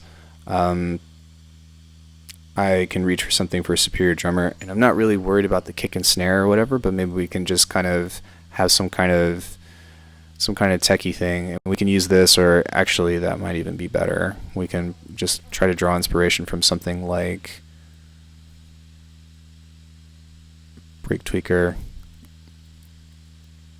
and pull this out and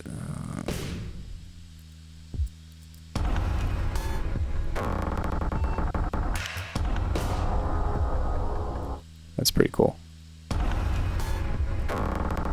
But I'm going to change the kick on this, so I don't really need that. So instead I'll just find some other kind of clicky thing, maybe minimal. And then what is that, like crashing?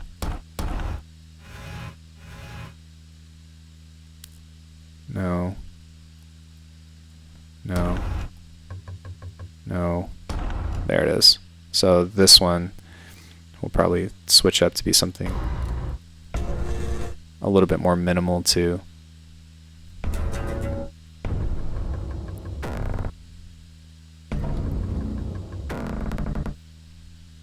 Oh, these are all bass. That's why they're so heavy.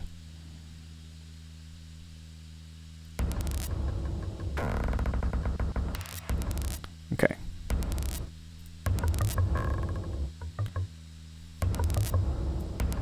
So I'll probably end up doing some processing to these, but this would be kind of cool just to have some kind of textural thing to have under this.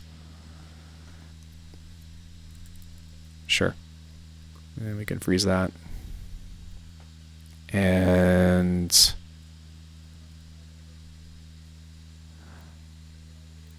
I'm sorry, I learned a lot in the last couple streams, and I'm really thankful about that. What are you apologizing for?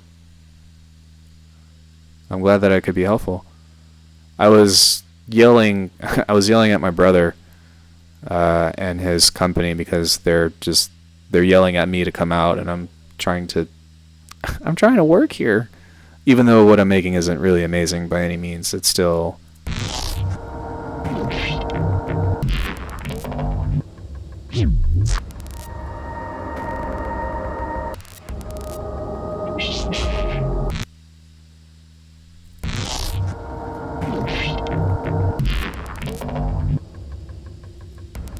it's just a little quiet.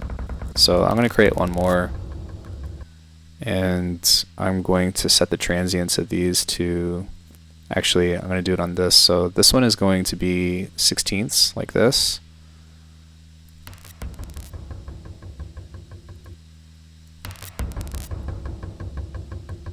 So this one will be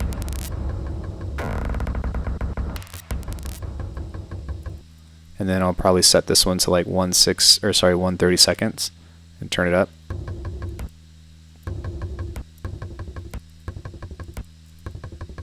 And just pump that a little bit.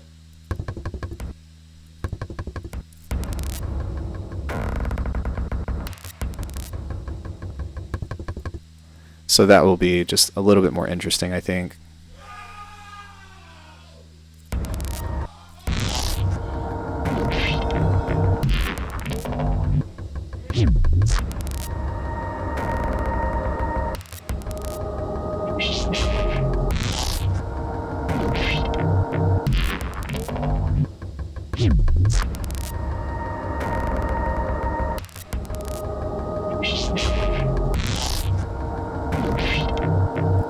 That sounds a lot more interesting than it did a couple minutes ago. Where is that chord? All right. So having something to lead into that now. I'm actually just going to take the first one and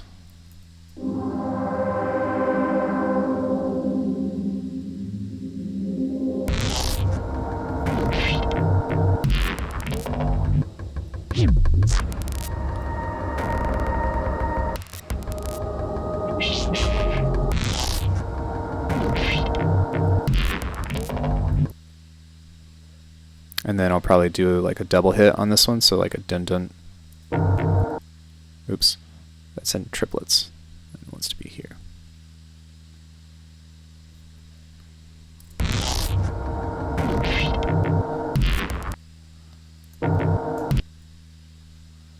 And then I think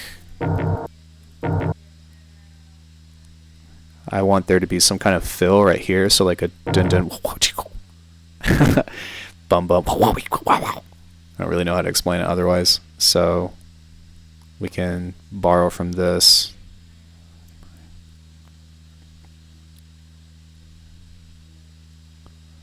And move this along.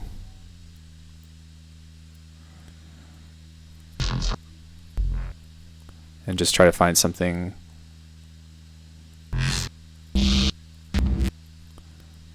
We can always create one too, if we need to, but dude, no, please. No.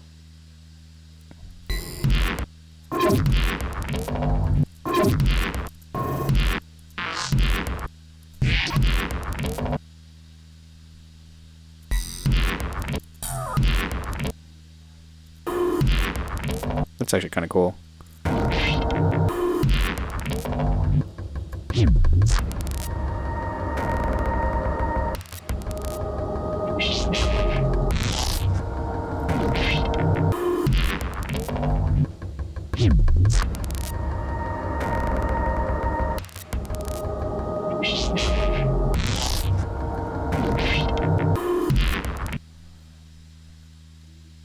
Actually, that might be cool to stutter this as well. So like a dun dun dun dun. And then probably take off just a bit of the tail of this, kind of like that. So it's going to give a little bit more of an impact. Just barely roll off the fades. Where'd I go? Okay.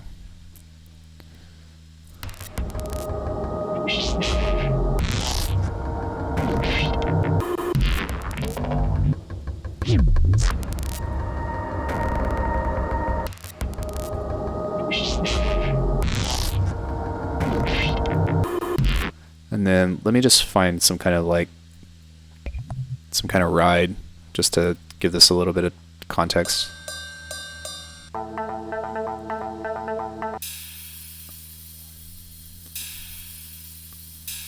That one's okay.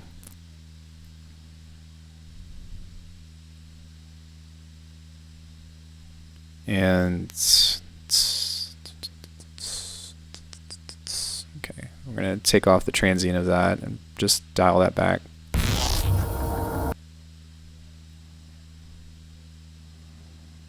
Like this.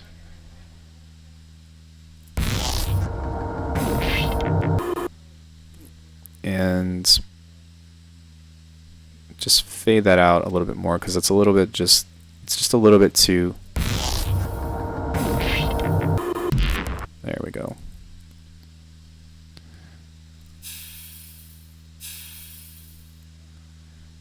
Let's pull the low end out of that because I really just want it to sound more so like noise. I don't really want all that stuff in there. There we go.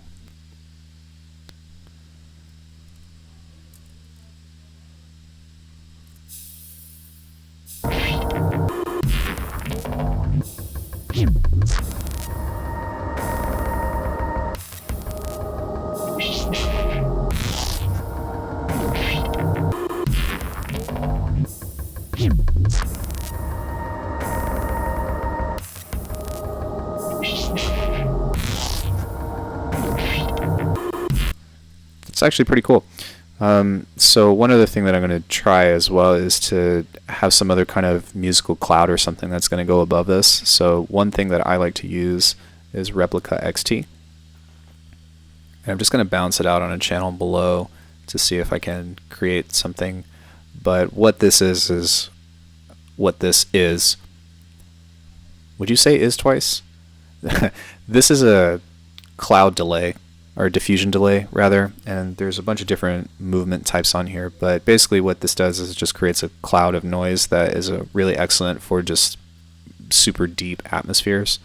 And I don't use it a lot because it's really CPU heavy, but it's not to say that it's bad by any means. So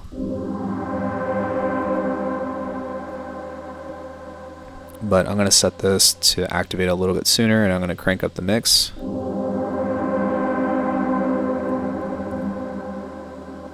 Probably a little bit more so.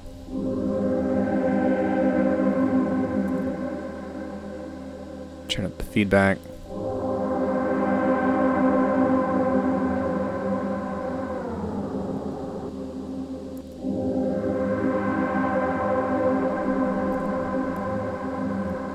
Okay, so let's just record that out.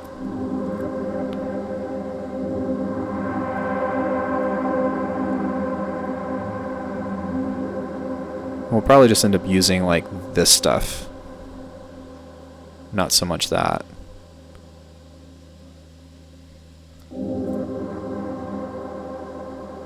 But we'll kind of just use this kind of as a cloud.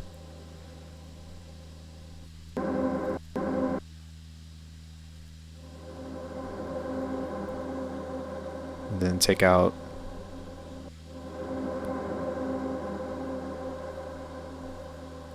that like that.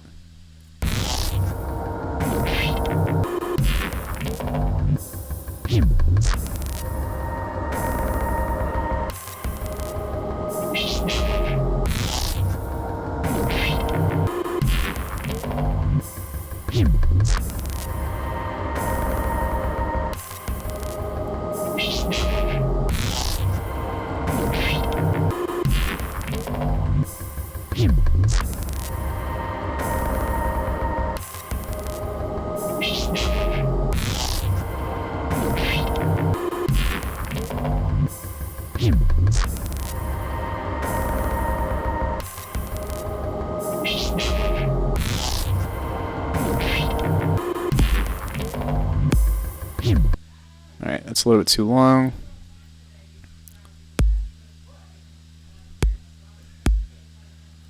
We're going to take off the click on this because I just want it to be something like that. And then we'll pull this down to F1.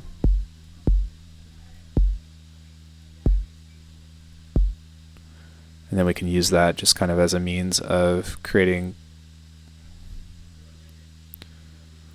I'm not really worried about a snare right now, but this will kind of help us just get a deeper context now, because everything sounds relatively okay now. So when you add the drums and all that stuff, like, and the sidechaining and everything comes together, it might be a little bit easier sometimes to do it this way.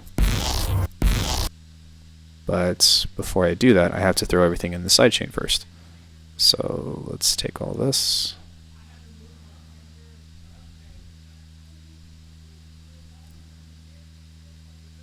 And is this working? No, it's not, because it needs to go to kick 2. And I'm going to turn the release down to this like super low.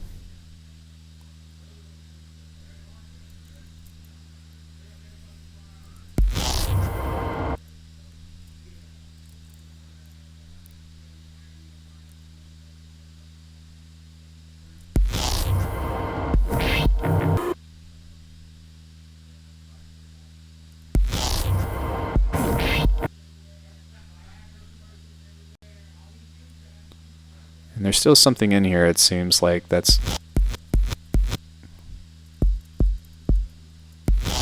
Why is there a click right there?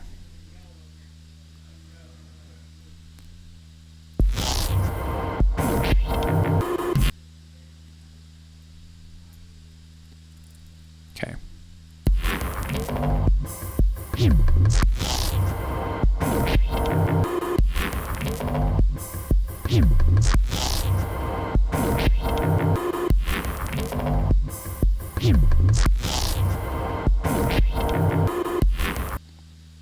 What is that click coming from?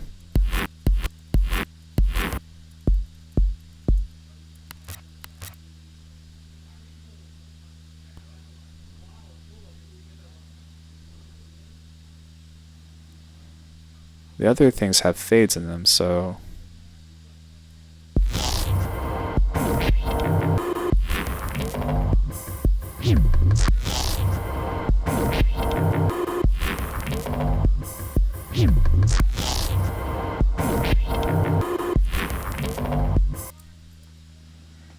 Take that out, take that out, take that out. Okay, that was probably it, I think, I hope, so.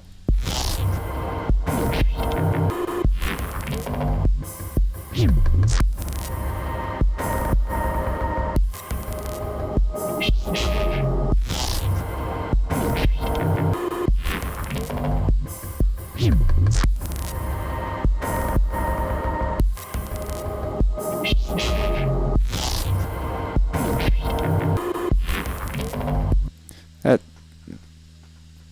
sidechain is super heavy, so I don't think that we need to pull that much.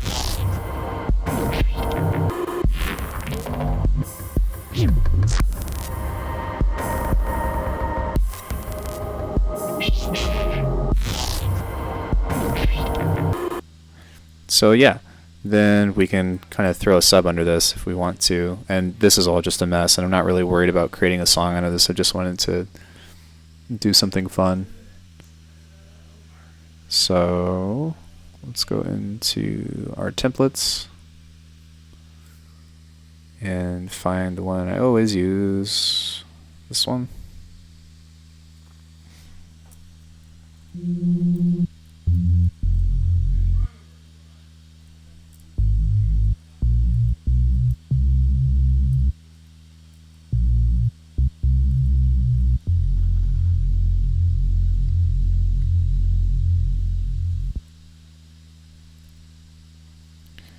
And I guess I can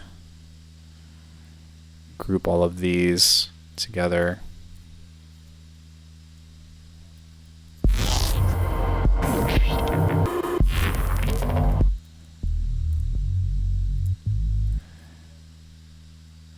And theoretically, that's interesting because what's the bottom note of this? What's the top note of this? C. So I'd probably want to end up actually playing a C, to be honest.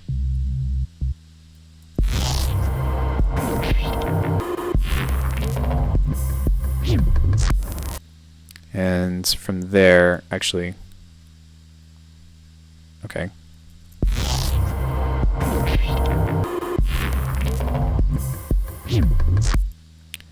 Then,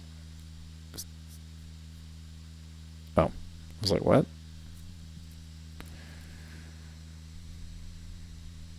Then that would probably end up being an F.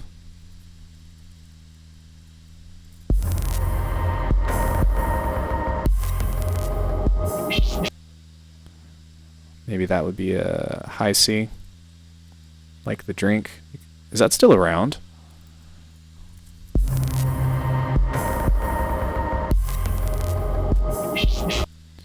And probably leave that with legato, so.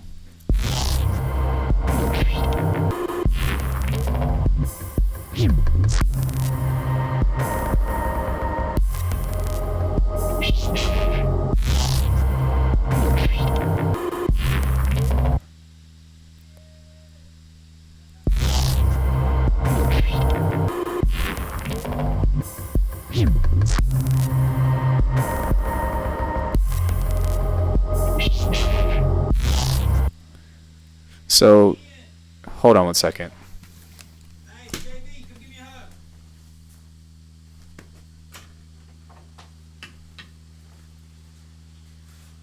What's up, man? You alright? I'm good, man. You alright? Yeah. A little busy right now. Alright, I just want to say hi. Good to see you, man. See you, brother.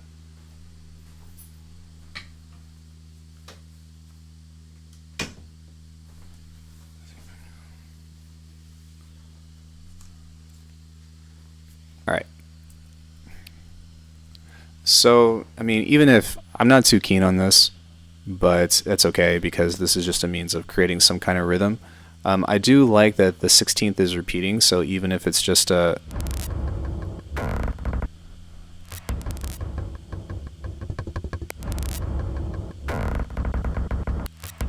Like, that's pretty cool, but it's not really the main like thing that I want to set up for that rhythm. It's just kind of like a means of holding tension, I believe.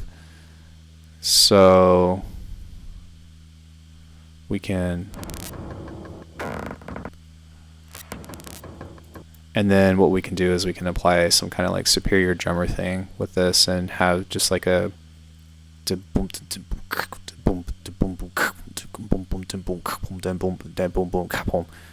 right. So yeah, let's go ahead and do that because that sounds cool. I'm just going to do it from hand. Last time we were trying to draw in or find grooves in order to kind of fill in, but I don't think I'm going to do that this time. I'm just going to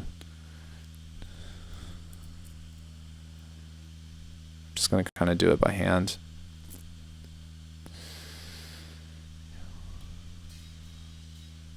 And I guess I better apply that other stuff because I'm not even going to be able to hear it. Why is Superior Drummer so quiet? Output's at 0. Mixer's at 0. What the hell? Alright, whatever. Whatever. Alright, user library. Drum processing. Processing. Drum overheads. Come on. All right. So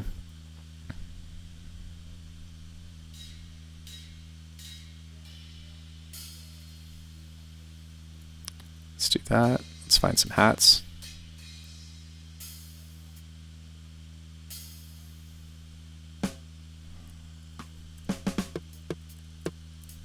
Okay.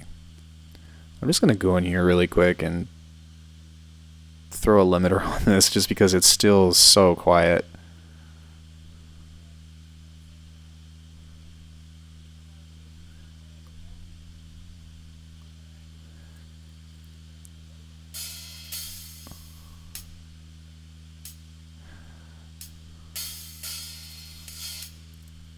Well, yeah and no. So, I mean, yeah. Yeah.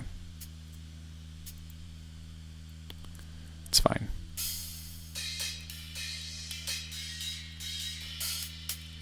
If I honestly feel disrespected, I'm very outspoken to say so. But we have company here that just wanted to say hi. So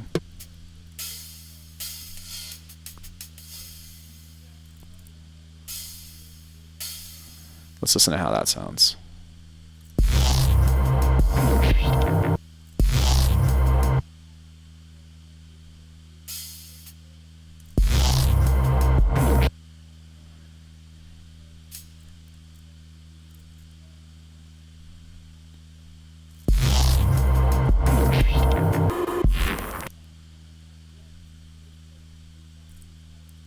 That's actually pretty cool.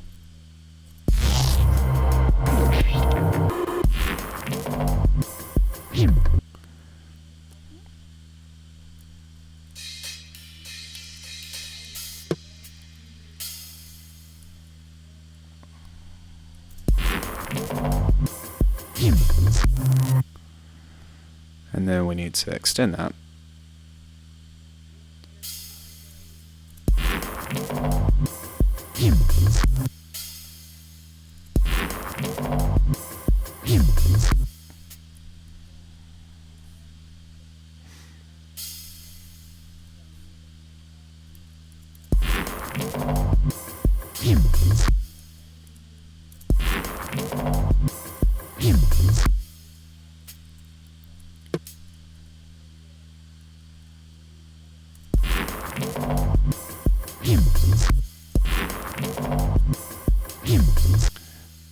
Why is that off? Is it here?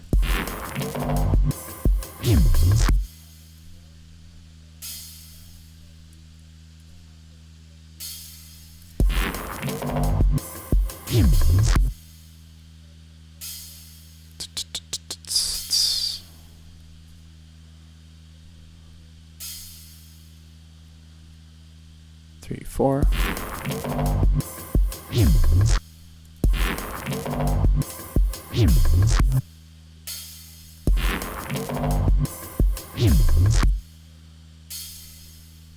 Okay, that's why. That's, yeah.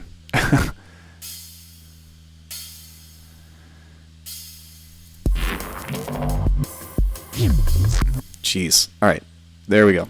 So that sounds pretty good.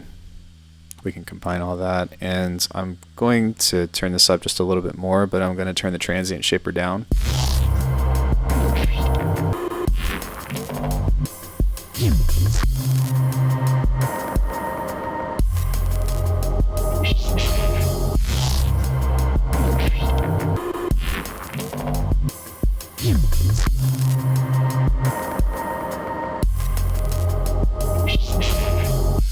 And now we can kind of add some kind of like clap or snare or something that will kind of help complete this groove. And I think I'm just going to try to find one, to be honest.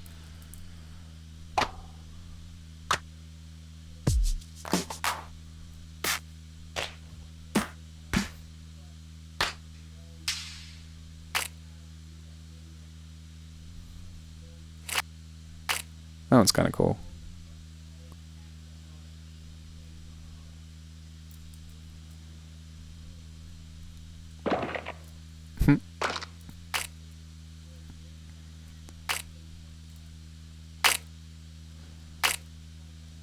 Okay, let's set the sidechaining up to talk to sidechain snare. We'll do 6FS. And then set that to pre-effects. And I'm also going to set that to pre-effects as well. So that way, no matter what, it's only going to take that as opposed to the reverb that I'm going to throw on it. So it makes things a little bit easier to control.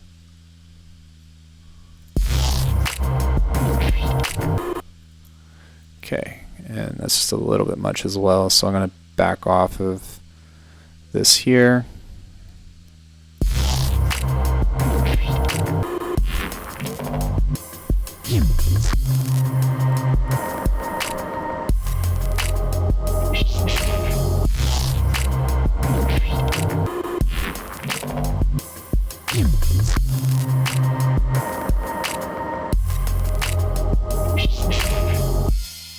Okay, so the next thing to kind of consider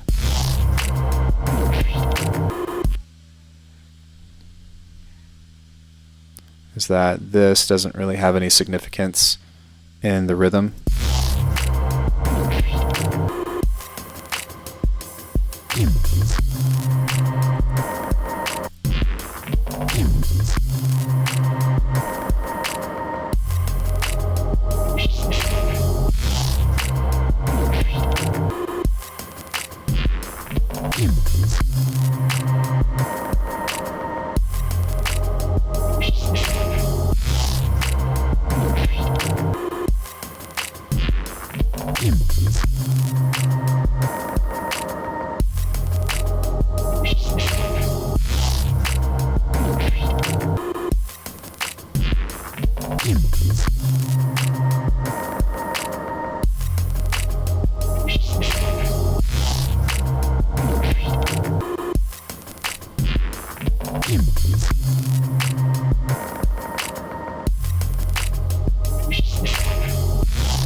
Sounds pretty cool.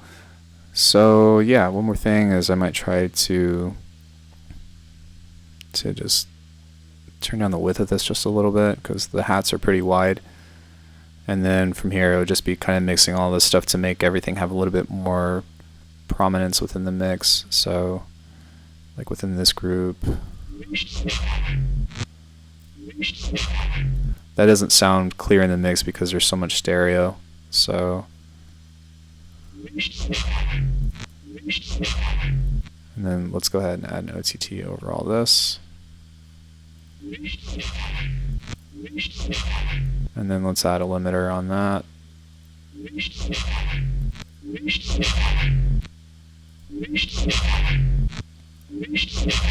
That sounds really cool though.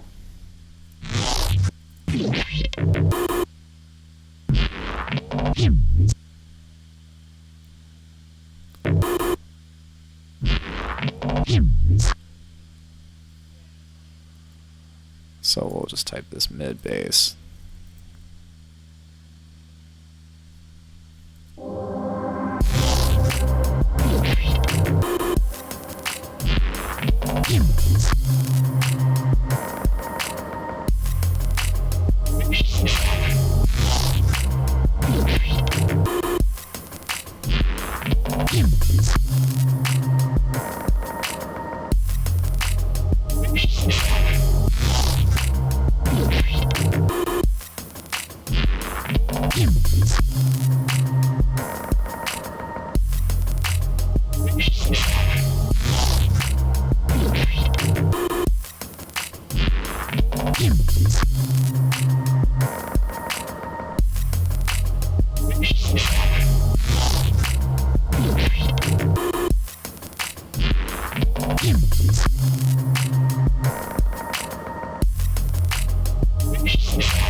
Then maybe add something right there to kind of help fill that in. So something from over here, I think, towards the beginning. Whoop.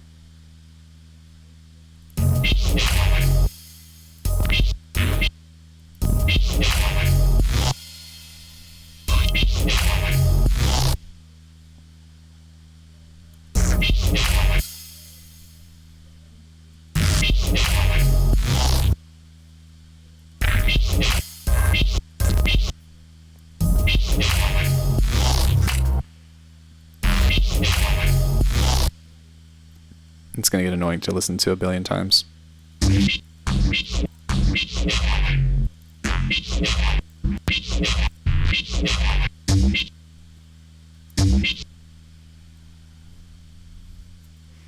Maybe I can do... Maybe I can push that.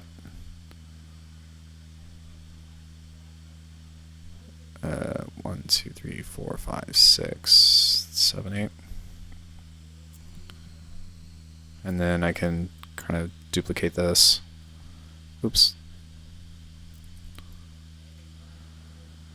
And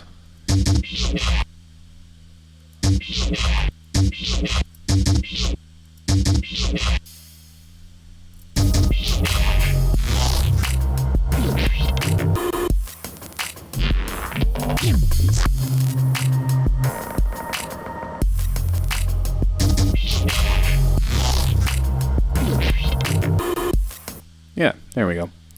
So, I mean, that's kind of how you can go from no idea, from making a bass to no idea to having just a little bit of something else to work with. And there's a ton of other content that we can work with and manipulate and just mess around with. But yeah, so I'm going to throw this project file up on Patreon as usual.